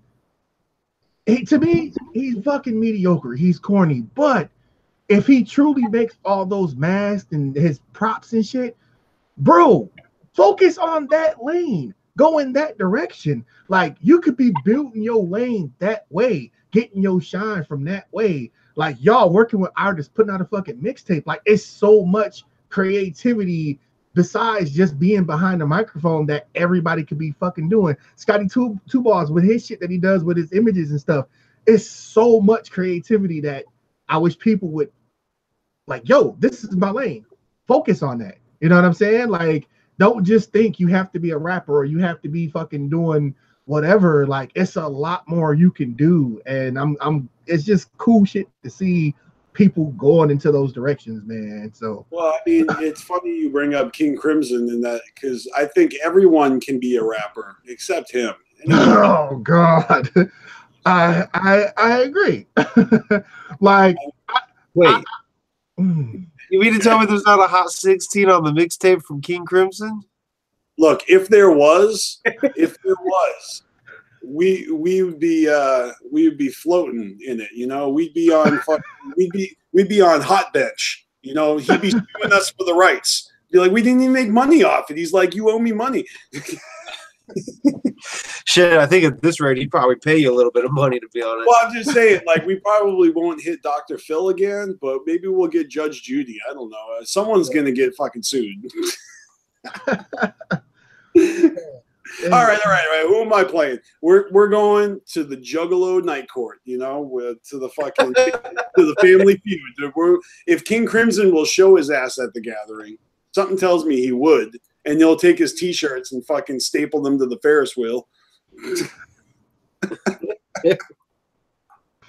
I haven't checked out like none of his videos or nothing recently. I kind of that's my problem with him is not his music. Everyone's allowed to make whack music, but the thing is he was trying to be this like this heel, you know, Violent J, battle me. Like, dude, Jay don't battle no one, and if that would be your most fucking shining moment ever. So it's like exactly fucking, you know, make me famous. Like, come on. Exactly. Why is he gonna battle some mediocre fucking just bottom of the fucking barrel horrorcore rapper? Like, bro, you bring nothing new to the table when it comes to fake. It was fake. That's the whole Dr. Phil thing was staged. Yeah, that was staged. Yeah, call in and give their real opinion, but he tried to play it off like, oh, he said this and that about me, but you know, he really didn't say that much bad stuff about him. You know? Yeah. So I don't like that. I mean, I can enjoy the show, but when it's a one-sided thing where he's like swatting up, he's like, come on, swing at me, bro. Yeah, right. Elephant's not gonna swat at the fly. It just ain't gonna happen. like you said, it was pretty much him trying to say, hey, make me famous, Jay. Just swing on me once. And he know like he's gonna get a following from it. It's like, bruh, go sit in the corner and do whatever you do over there. I know his dream is like Dr. Phil is gonna get me into a basically a battle with Jay, and then that's going to get us into a situation where like we're versus each other. People are going to be rooting for him. The people that are fucking sick of him are going to root for me, and then at the end of it, it's going to be so fucking dope that all of Jace fans are going to love me and embrace me, and they're basically just going to hug it out, and I'm going to be the next psychopathic fucking all-star. I mean, I think he really thought that he was going to catapult himself to the top of the fucking stack by being Mr. Controversial, because I think, just like in the chat, I forget who said it, but yeah, Damien, cash me outside. How about that? Yeah. Yeah, I mean, seriously, it's not about being famous, it's about being infamous. And that's why motherfuckers don't care if they offend, because they know that's the ticket to success. The more people I offend, the more eyeballs I have on me. The more eyeballs I have on me, the more clicks I get. The more clicks I get, the more trolls and comments. And I mean, it's just perpetuating the Kardashian effect, if you will. Like it's not everyone selling sex, but they sure as hell are selling something. You're selling controversy. Buying everything they're selling. You're just you're a number to them. Stop buying that fam. You're being that is the most condescending fucking term of not endearment, but they're basically saying like, "Hey, sucker." You just summed up mainstream hip hop to a fucking T.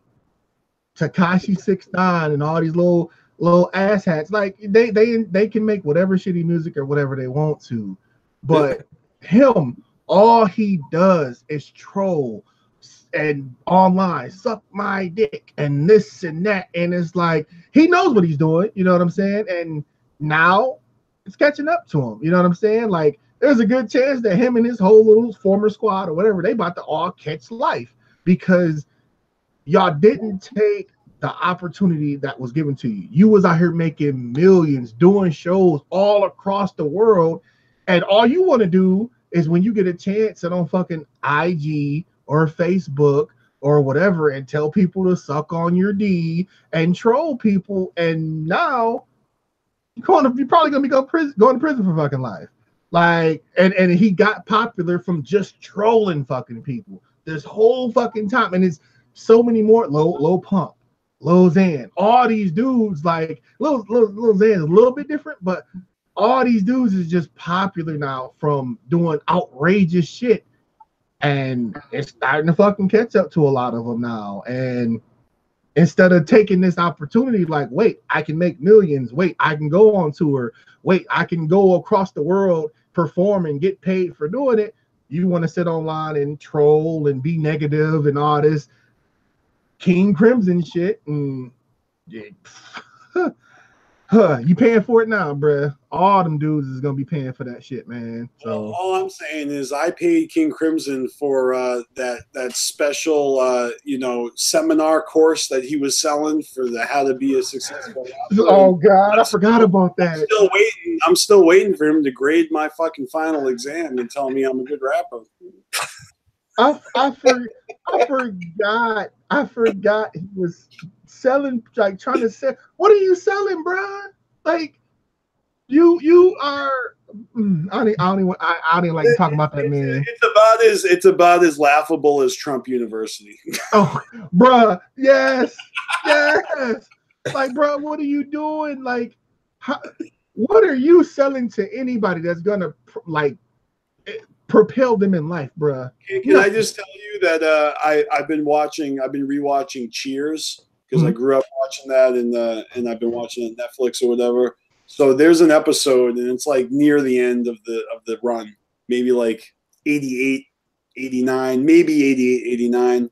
And Rebecca Howe or Christy Alley, she has this comment she makes to Sam Malone, Ted Danson, because she's like, I don't know, she's kind of like half and half a gold digger. Like she just wants to marry someone rich, and she's always chasing over her rich boss or some other fucking millionaire. And she made some comment because she was all distraught over not being able to, like seal the deal with a rich guy. And she's like, I don't know. I've done this. I've played Donald Trump's board game. And I was like, whoa, like, and this is like 88. You know what I mean? Like, and I know that Trump's been all over like the movies and the media and entertainment. You know what I mean? Like people don't remember he was in Home Alone Part 2. I mean, he had cameos in mad shows, and long before he ever had his own fucking apprenticeship. Yeah, way before. Yeah. If anything, when he got his own TV show, it was like, oh, look who got his own TV show. We all knew who Trump was, anyways. You know. Yeah. Someone's asking if I ever watch American Horror Story. Yeah, I never made it past season 2, so it's not that I'm not gonna watch it, but I watch a lot of shows, and so I don't have time to. I guess I really did not have access to watch it when it was on. You know, I didn't have the television channels that it was on, but now that it's on Netflix, I do want to watch it. I just haven't really picked it up. Man, season 1 was so great. And then you get to season 2, and I couldn't get past the first 3 episodes. I was like, bro, what happened? You didn't like Asylum? That's the last one. Oh man, I didn't like it. It just but I came back. What was season 3? Wasn't Coven season 3? Yeah, I guess I didn't like it that much either, because I stopped right after that one. Coven, Asylum, and honestly, everybody said Coven was the best. I wasn't a huge fan of Coven either. Yeah, see, I came back for Coven, and I didn't like it at first, but by the time you get to like halfway through the season, yes, that shit is fire. And then I think was the Carnival one after that. That one was pretty good. Freak show. That was pretty good. And then the hotel one. Yep. It starts off good, and then once it gets to the part where either she killed her son or whatever happened to this woman's son, it just went downhill. I was like, what the fuck is going on here? Like, what is this? Then that's like, now it's just like hit or miss. This newest season was like a mix between the first season and the third season. I watched the first episode. I was like, whatever. Did you guys subscribe to that rumor, or maybe it's not a rumor, that each season of American Horror Story represents one of the 7 deadly sins? You ever hear about that? Or no, I haven't heard that one. Yeah, I never heard that one. It was probably just like somebody's like article, you know, that proposed the idea, and they had a good scenario, they had proof, you know, where they described each season and said which, like, this one's wrath, this one's lust, this one's rage. You know what I mean? Like, yeah. Oh, if you can find that, send that to me. I can't tell you it's true because I've only watched the first 2 seasons, and I just don't know if it lines up like that. So you know, right. I always ask that of people who have and like that show, if that clicks with them, or if that's just like one person stretching, like just trying to fucking come up with an excuse to get clicks on a website, you know? Right.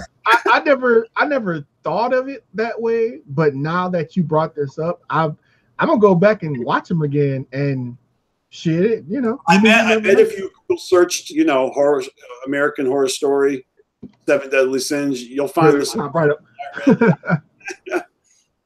Yeah. I'll definitely go back and check it out. Now, like it's just, that show just been so up and down with me. Like, it started off so good, and then season 2 was just down. But I keep hearing season 2 ends very well, so I might have to go back and check it out. Coven was dope. And I don't know, every season it start off good, then it kind of trails off, then it might end good, or it starts off kind of slow. Like Asylum. I like the premise of Asylum. I always liked Arkham Asylum in the Batman comics, and also my dad, he used to work at a mental hospital that was like pretty much an asylum. You know, it was an old ass institution, that brick building that, you know, they used to do that fucking lobotomy shit back in the day, and then it's like, it looks like prison cells inside the fucking wards, you know. Oh shit.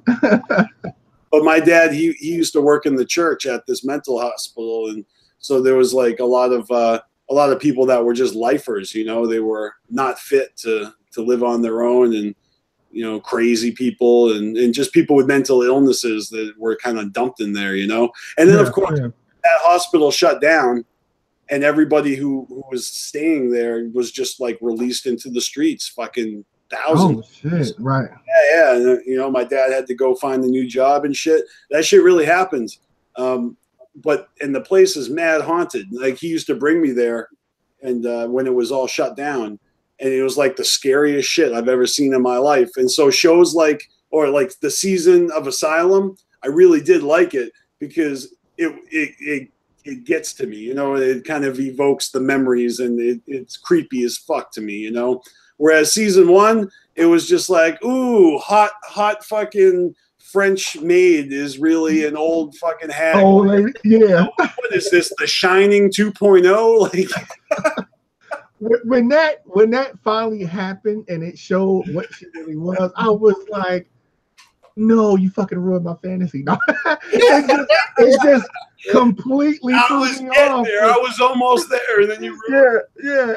Yeah. But that's what made that show so dope. Like, just finding out, like, a lot of these people are just fucking souls trapped in this fucking house, and I'm like, yo, this shit is epic. And then Asylum hit for me, and I was just like, oh, fuck that shit. I don't know. So I don't know, but yeah. I'm gonna have to go back and check out Asylum, man. Yeah, way too many good shows out there. I got, you know how you can like put shows in your queue, you know. Yeah. So I've got like a million. My queue is like 40 fucking different shows that look interesting to me. I could just throw a dart at my television. We just started House of Cards tonight, so I don't know if anybody's watched that. Oh, I'm not real big into politics, so I don't know if I'll like this show or not. You said you just started it? Yeah. How many episodes? Just one. Dude, I'm only like one episode ahead of you. I checked it out. I thought it was all right. And one thing I didn't realize until I started watching is that maybe it's not the whole thing. Maybe it's just a few episodes. But the first couple episodes are directed by David Fincher, which is one of my favorite directors. I mean, he made Fight Club, he made Alien 3, he made The Social Network, you know, Benjamin Button, just a dope ass director. Like one of my favorites of all time. I think he made 7. But yeah, so it's like you get a dope ass director to make a show like that. And I watched it with a different eyes. I was like, all right, this may be boring as fuck, but it's well made. Well, that's where the writing has to come in real good too. Apparently, Meg's had somebody at work said Riverdale's really good, and I was like, this fucking writing sucks ass. Like, can't make up their goddamn mind. Like, a million plot twists in the goddamn episode. It's like, this isn't a plot twist. This is you trying to be let's change it up on them. It's like, it's just fucking annoying. Yeah. I keep hearing Riverdale is good, but I still haven't watched it yet. It's hard for me to be like, that's Archie, right? Yes. Every time I'm like, this is supposed to be fucking Archie characters, and this shit is some. Isn't that Bazooka Joe? You get the bubble gum with the comic on it, right? Yeah. Yeah. Like, it's just every time I'm like, this is supposed to be Archie comic characters, and it's like some dark teenage, like, what the fuck shit is going on here. So I don't know. It's fucking teenage drama, high school bullshit is what it is. Yeah, I just the only show that in that realm that a couple people then told me is pretty good is the new Sabrina on Netflix. I haven't watched it yet, but I can tell you something about it because I watched the first 2 episodes. Did you ever, just first question, did you ever watch Mad Men? I've heard of it, but I've never watched it. All right. Well, if you had watched Mad Men, there's a character, the main character's daughter. Okay, she's a young girl. She kind of is like coming of age throughout that show, and she plays Sabrina. So fans of Mad Men, I think would be pleased with that. So I didn't know until I watched. I put it on. I was like, oh shit, I know her. You know. So I immediately was like, you know, kind of on board a little more.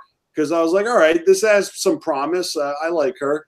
You know, she's been in a couple other movies I liked. You know, and yeah, the show kind of kicks a little ass. I mean, It's Okay, a little hokey, okay. but if you don't mind a little hokey I mean, look, television is television, you know. If Exactly. you Yeah. ever watch shows like anything from like Buffy the Vampire Slayer to Lost to Once Upon a Time, or even shit like 24, or you know, you still got people standing around with dialogue and staging, and it's acting, and you know, Right.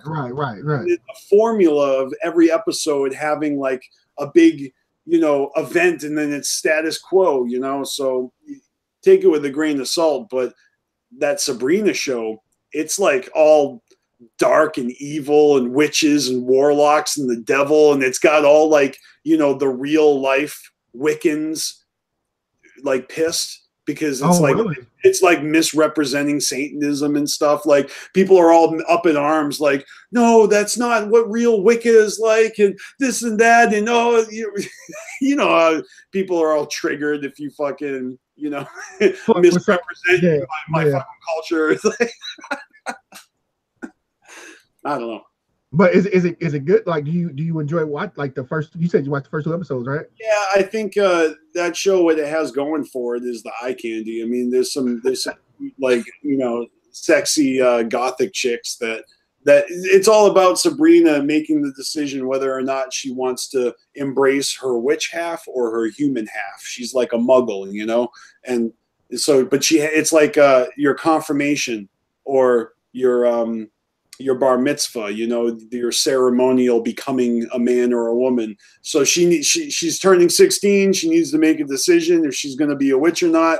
And there's all this peer pressure, and you know, she doesn't want to lose her boyfriend and her friends. But then again, like, she's a witch, so you know, her family, and she's torn between 2 worlds. It's a cool premise. You know? Right. Okay. Yeah. I mean, I watch shows like this, and you know, maybe like 10, 15 minutes will go by, and I'm just like, where is this fucking going? And then they really wow you, you know, they right.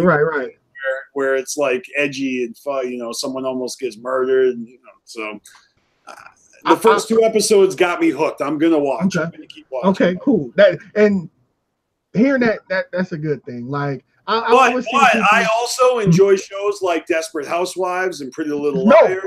I know Desperate Housewives. Yo, Desperate Housewives and fucking Grey's Anatomy, bruh. The first like 2 or 3 seasons of both of them shows, I don't know nothing about Grey's Anatomy, but that's bruh. all. Yeah, as Meg's talked me into rewatching that, and I'm like, it's been 4 or 5 now. And then we stopped and started watching Blacklist. We just caught up to Blacklist, so now. What's Blacklist about? What's the premise of that show? I don't know if I know that. So Blacklist is this FBI most wanted criminal. He ends up turning himself in, and he ends up becoming a CI for the FBI under the terms and condition that this like new blood FBI agent / profiler is basically his like go-to person. That's who he talks to, works with, is this agent. So it kind of builds from there. And basically what he does is he creates this blacklist of other major criminals, and he helps the FBI take them out, which basically what he's doing is taking out his competition to make him more powerful. So it's a good watch. It's a really good watch.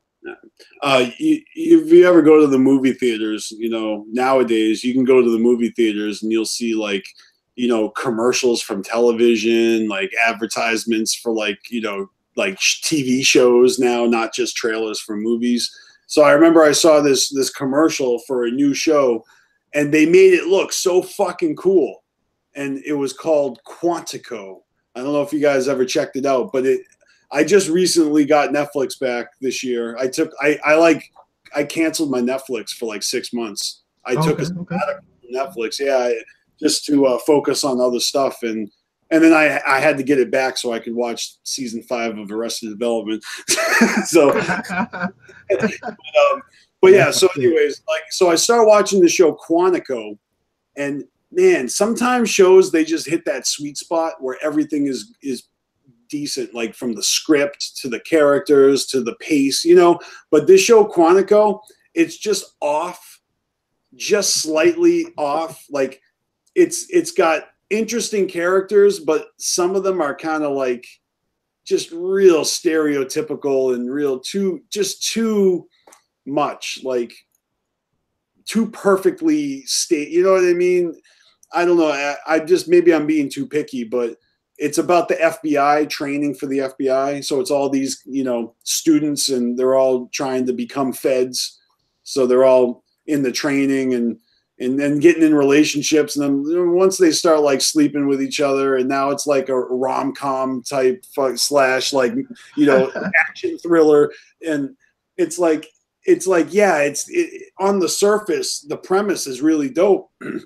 But then when I'm watching it, I feel like I'm watching a chick flick, and the music in the background is all like, you know, springtime, like la la la, I don't know, or like, you know, violins, or it just feels like a Gilmore Girls type show instead of a fucking like X-Files type show. You know what I mean? Like, I thought it was going to be fucking FBI, and this sexy chick is, you know, trying to be, you know, and she's getting framed, and now it's like oh, you know, I'm sleeping with you, and my father paid my, like, oh, this is more of a soap opera than it is a fucking like Die Hard series. You know what I mean? Like, I want to like it, but I'm just not. And every once in a while, I'll suffer through another episode, and I'm like, making it really hard to stick with this. Yeah, it was this one anime called like Shiki or something like that. And that's how I was with that. It's more of a darker anime about like vampires and stuff. And it starts off like it's the same thing. It does just enough at first to keep you a little bit interested, but it's so slow. Like, what is going on? But by the time you get like right to the middle of it, it's like, yo, this is dope. Like, why didn't y'all just get to some of this stuff quicker? Like, it starts off so slow and dragging, and it's like, we know they're gonna be vampires. We read the premise of each episode. Like, what's happening in this town where Yuchigo is fighting fucking demigod or whatever the fuck. Like, we know they're vampires, bro. Like, pick it up a little bit. But once you get to the middle, it's like, yo, this is good. So yeah, I know what you mean, man. Maybe they're going for that style that was kind of established with From Dusk Till Dawn. You remember that one? Quentin Tarantino. Yeah, that was my shit, man. Yeah.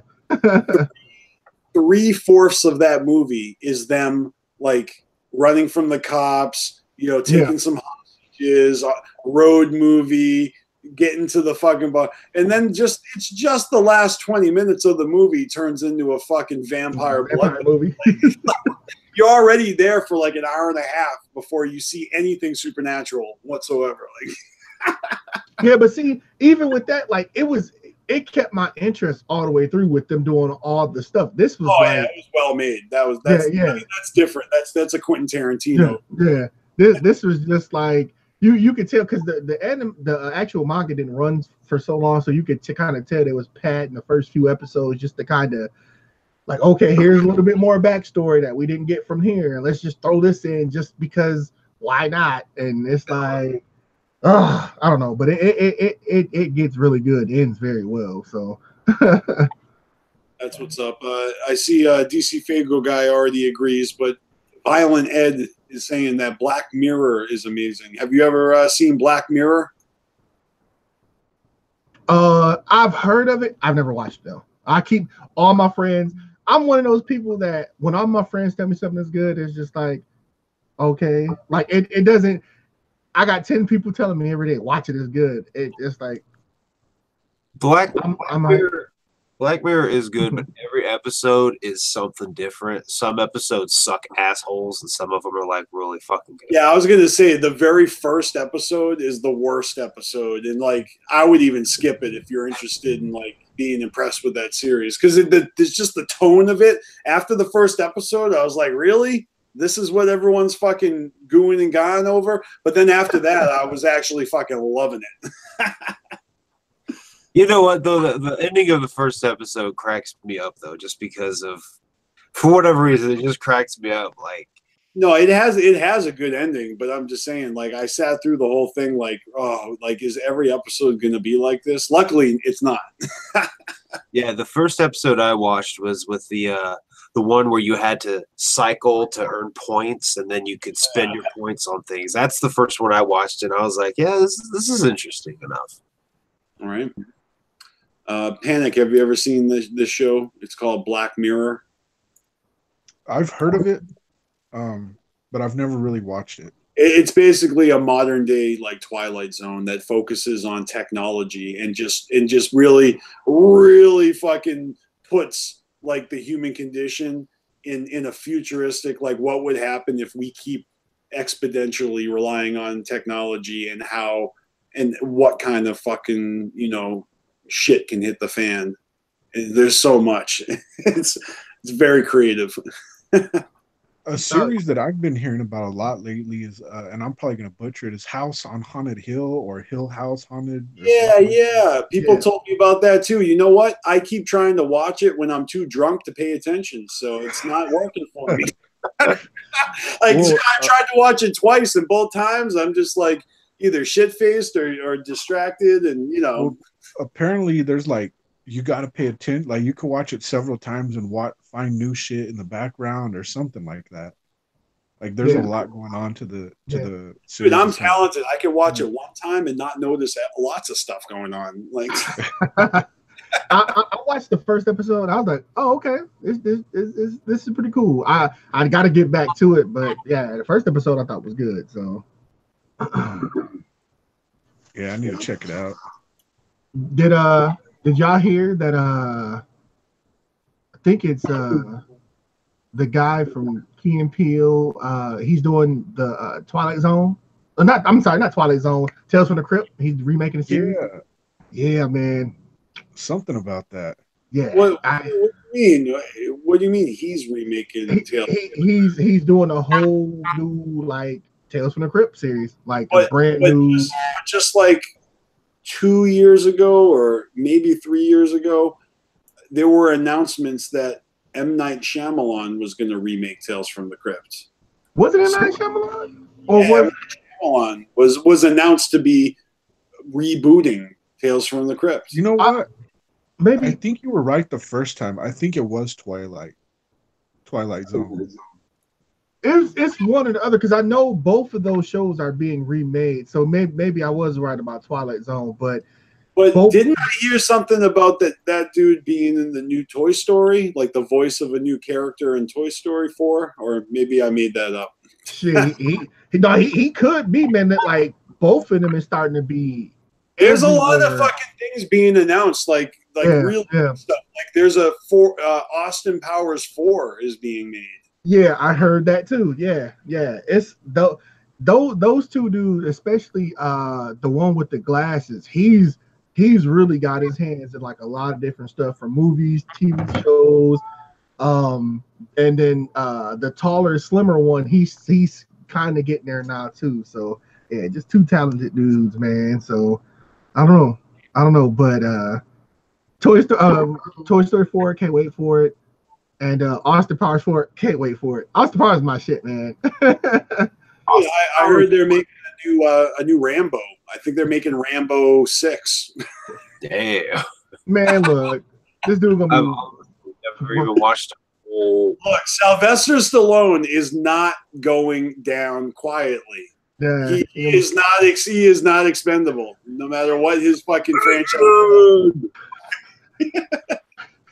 He about to be in one of those fucking motorized chairs with a fucking diesel engine, with a fucking minigun strapped on the front, just mowing people down, driving and shit. But for real though, if you want to be inspired, try to find like an interview with Sylvester Stallone on I think it was called like the El Diablo station or whatever. They did like a little bio-op on him, and just hearing his story, it's pretty amazing how he came into making movies and what inspired him, and how he made an opportunity for himself. Like he wrote the script for Rocky, you know? Yeah. Cause and he, you know what I mean? Like he did the same thing with Rambo. And so it's like we were talking about with rappers, you know, talented rappers that are just like, they just need a handout, or they just need a pick-me-up, or they just need their butt padded to be told they're special, and to be, you know, they need things. right? Yeah. But there are some people, they're not just a pretty face and a fucking, just a shell of a fucking pop star or a fucking rapper or even a movie star. This dude's a writer, a director, fucking an athlete. He's like, all right, I'm going to write a movie about a boxer, and I don't think I'm too old. I think I'll play the role too, but I got to get this movie finished quick before I'm too old to do it. Meanwhile, 40 years later, he's still fucking doing it. Still fucking doing it. Yep. And like just kind of piggybacking off of like we talked about it earlier, like all these rappers, and you don't want to use social media to your benefit. And I'm not saying you don't go out here doing all the asshole shit like the Tekashis and all them, but you have ways to freely promote yourself now and freely get your music out there to people. And you want the psychopathic signing or the MNE or the fucking strange or the fucking bro, be independent, handle your shit, promote yourself, bro. Like it kind of honestly, it reminds me of the fucking Boy Blue. Like for so long, I'm the #1 juggalo and this and that, and slowly over time, where the fuck you at, bro? People have left you because he wouldn't let anybody help him, and he didn't know how to handle the attention he was getting. Yeah. He couldn't follow up. I mean, look, even what's his name? The biggest fucking pop star that none of us care about, Justin Bieber, right? Yeah. I mean, maybe not now, but he, as a kid, rose to that level, and even he like had moments of like pissing in a fucking, in a bucket in public, and being drunk in public, and it's like, does he get a pass because he's Justin Bieber? No. But financially, he can afford to do whatever the fuck he wants. All these other motherfuckers that, throwing their life away, making bad decisions. No, not yet. I'll be done at 11. 11. Well, that's just 7 minutes. Yeah, I know. Will you come down, drop my eye, and take him up? Yeah, I will. Because I'll get ready to lay down. Okay. All right, bye. 11 o'clock, okay? Okay. All right, bye. Sorry about that, but yeah, I agree. Like, see, like, if my secretary calls me when I'm live, she gets the back of the hand, man. that's grandma right there. She gonna have her way. Come up here. Yeah, I was like, I don't know shit. She gonna come up here and throw me around my room. Like, I'm like, hey, I gotta go. but to Beaver's defense a little bit, I feel like his parents, like, because I don't know how his parent life went and if they was there or not, but it kind of just seemed like how a lot of these new rappers are. You got all this money at this young age, and you just doing whatever the fuck you want to, no boundaries. And of course, the parents ain't gonna, as long as my son making money and coming home and whatever, just have fucking ball out. And now you're seeing like I saw this dude on like YouTube or whatever the other day, just looking crazy now. And I'm like, what happened to you, bro? Like, you were like America's sweetheart not too long ago. And of course it was an image into his marketing and stuff, and the all-American boy, but it's like, you looking bad, homie. Like, what happened? Dude, you want to really flip your wig, you should watch the episode of Joe Rogan's podcast where he recently talked to Macaulay Culkin, and like you just be surprised how fucking normal that dude is, where I think we all assume that, he became another tragedy of Hollywood, being the child actor that kind of fell off. You don't see him in movies, but that's, that doesn't mean that he's not healthy and happy and, just regular guy. Not everybody turns into fucking Lohan, Right. Everybody gets a turn. You know what I mean? Everybody gets their turn. You got your Britneys, you got your Mileys. Dude, I think Katy Perry's doing her thing right now. She's fucking off her Katy shit. Perry on a fucking on a suicide gets a train. turn. I mean, on a crazy train. If so, I want to see footage, yo.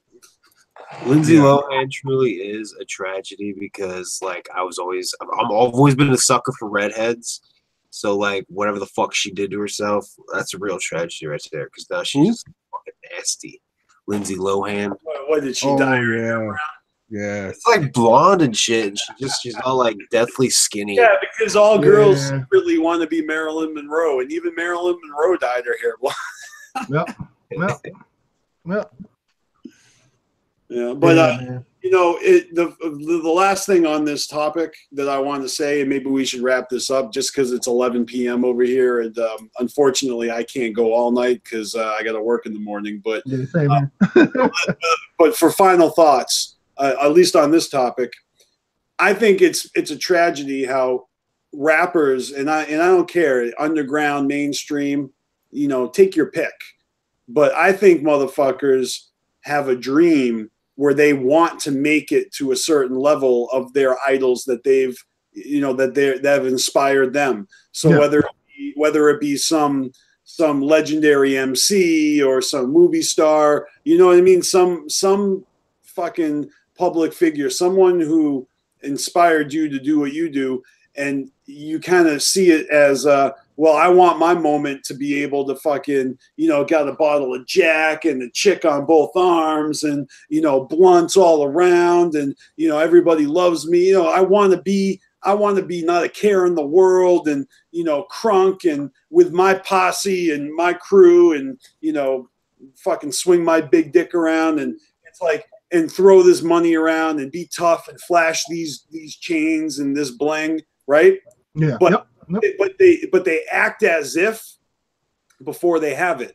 So they're all fronting and they're all pretending. And so I think that the game and the scene is just oversaturated with a lot of wannabes, for lack of a better term. That's all. And I'm not hating. I'm just saying that that's the game. You know, that's the name of the game. If you ever watched David Letterman's show on Netflix, there's so many good ones. I love the one with Norm Macdonald's show, but David Letterman's show, he interviews Jay-Z. And, you know, you got fucking square-ass, cracker-ass Dave Letterman sitting there with his big-ass fucking bird's nest beard. And he's like, he's asking about rappers and, you know, what they rap about. And are they all really telling the truth with the guns and the drugs? And Jay-Z is just like, no, they're all lying. It's actually really funny. Yeah, it's all fake. Yeah. I mean, shit. And it's like, hey, Jay-Z, you just leaked the biggest fucking secret in hip hop. It's all bullshit. Because he made his money. He don't care. Right. I mean, like, look, it's like the cars are rented. The girls are, everything's rented. Yep. And then when the video's over, the world's over. The show's over. Nope. And it all goes back.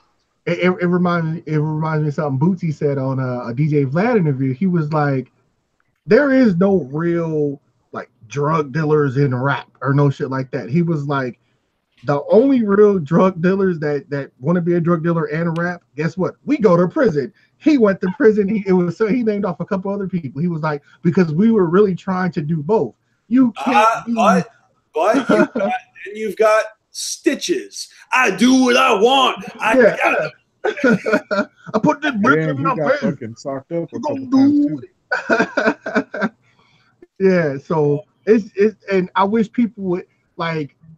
There's a lot of local artists around here that they want to just be this next big Jay-Z or Nicki Minaj or Cardi B, and it's like, yo, you can make a good living and have a good following if you just pay attention to Psychopathic, M&E, Strange. You don't have to be this huge artist to be being able to tour, making decent money, and be successful at your craft. But people don't want to see that. All they want to focus on is just the mainstream shit. Oh, I want to be this huge, and it's like, why? Like you're just seeing this image and this. Well, he's all over here doing this, and she's all over here doing that, and it's like, true, yeah, but there's a small chance you're gonna get that big. So instead of you focusing on just that lane, look at what these smaller labels are doing.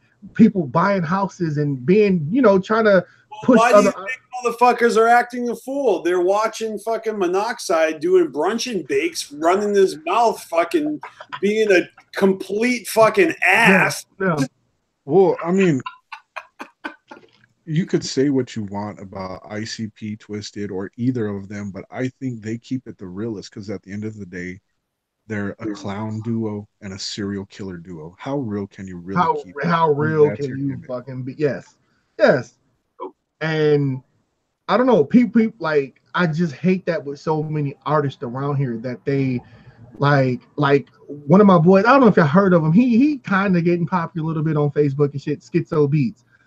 He's really like, dog, I want to fuck with Twisted and ICP. He's like, why do I want to go this route? And I might be hot for a couple years, and next thing you know, Schizo Beats is no more. He knows ICP. He knows Twisted. He's like, these dudes have been around for decades now. Have followings, whether you like them or not. They have strong followings. They're bringing in new artists, going on tours, videos. He's like, I want that type of following to where when I turn 40, I can either bring in more artists or shit, I can keep going like Tech Nine. He's like, I don't want to be a fucking Tekashi or a fucking, even Jay-Z to a little bit. Like Jay-Z is one of them. He's a good MC, but nobody's really checking for a Jay-Z album in 2019. Nobody's like, oh man, Jay-Z coming out with a new album. No one cares. Jay-Z is more like a attraction now. He goes on tour with his wife, and that's it. There was a couple of songs that Jay-Z came out when I was like, damn. Yeah. Oh, I'm talking about that song with the stereotypical cartoons. Oh, the one you from know what I mean? Yeah, I forgot the name. I know what you're talking about. Yeah. I was like, fuck. That shit was cool, but up until that point, he was more so for me anyway. He was more so just like an attraction. Oh shit, Jay-Z is in concert. I'm about to hear the 30+ hits that he's put out this whole time. Bet, let's go. Do I want to hear a new Jay-Z album up until that point? No, not really. But right. I can't remember the name of it. Like the very beginning, very beginning, he was good. Now, Pimps and Hoes Jay-Z, I'm good on that. Yeah, same here. Yeah, very beginning, he was good. Yeah, I agree. And I just wish more artists around in my area and just across the country realize, like, yo, there's other avenues for you to be successful and have a following. You don't want to be a fad. You don't want to fall into being a fad. You don't want to be a one-hit wonder. I feel like a lot of these artists, the past, like the mainstream ones, they're just one-hit wonders. And 2 or 3 years, no one's checking for a Tekashi or a fucking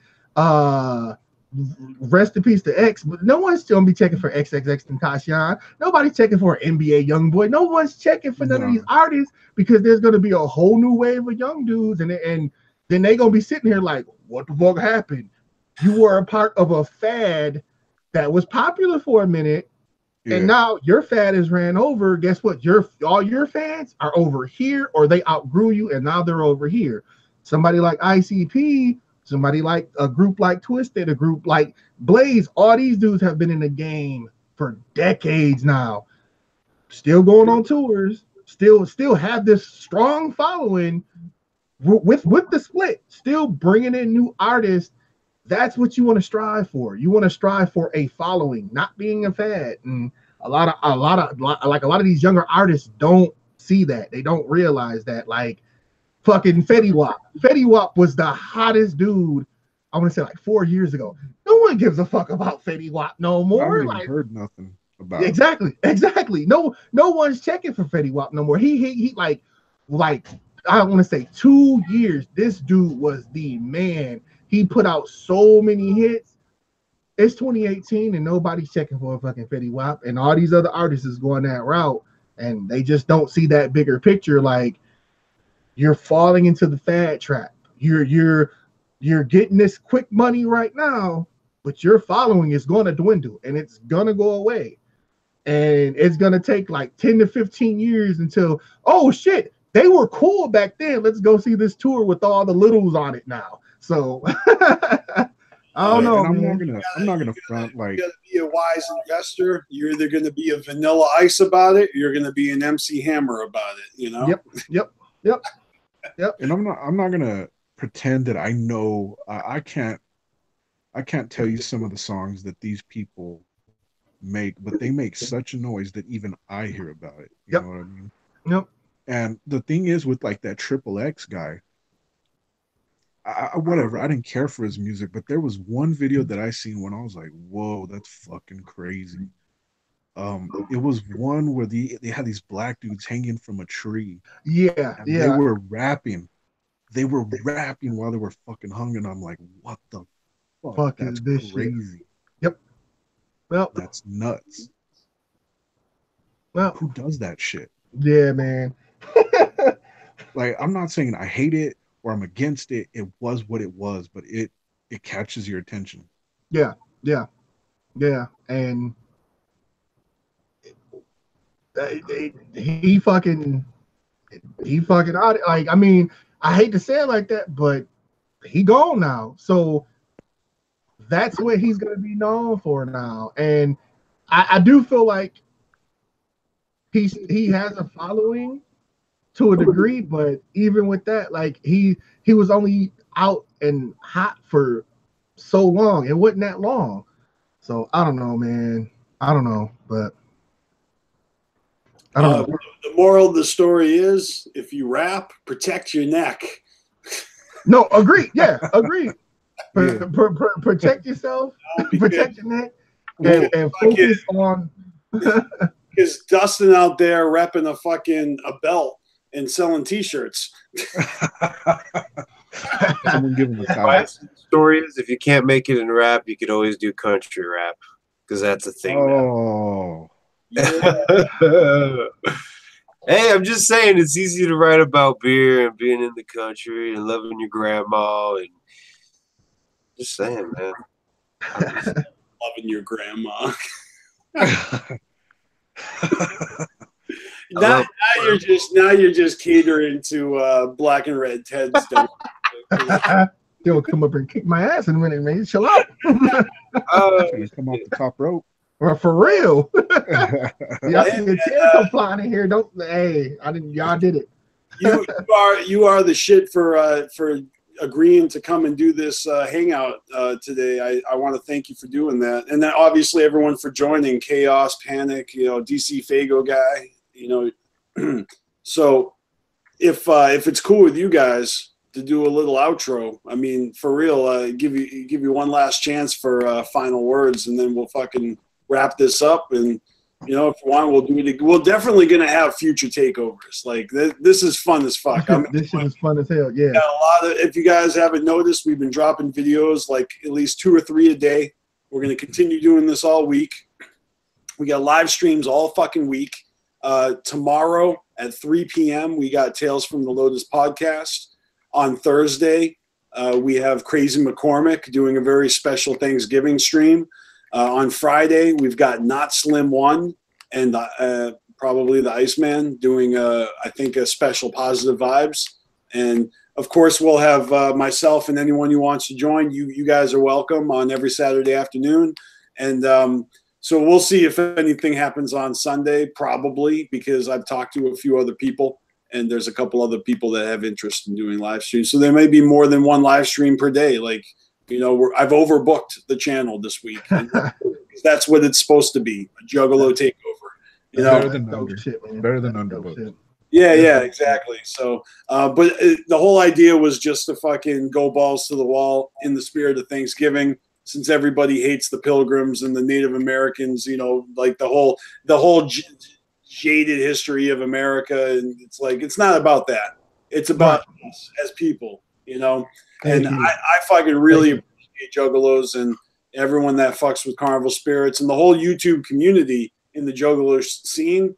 Like, I'm the biggest fan. Like, when I joined this shit, all I ever wanted to do was be a part of it. So y'all are always welcome in our house, you know what I mean? And we'll do this again sometime soon. Yeah. But yeah, Panic, what you got? Anything for us? I don't know. I just wanted to join. Always appreciate it. DonChaos, you've been talking way too much, so I'm just going to give you a little bit of time to say.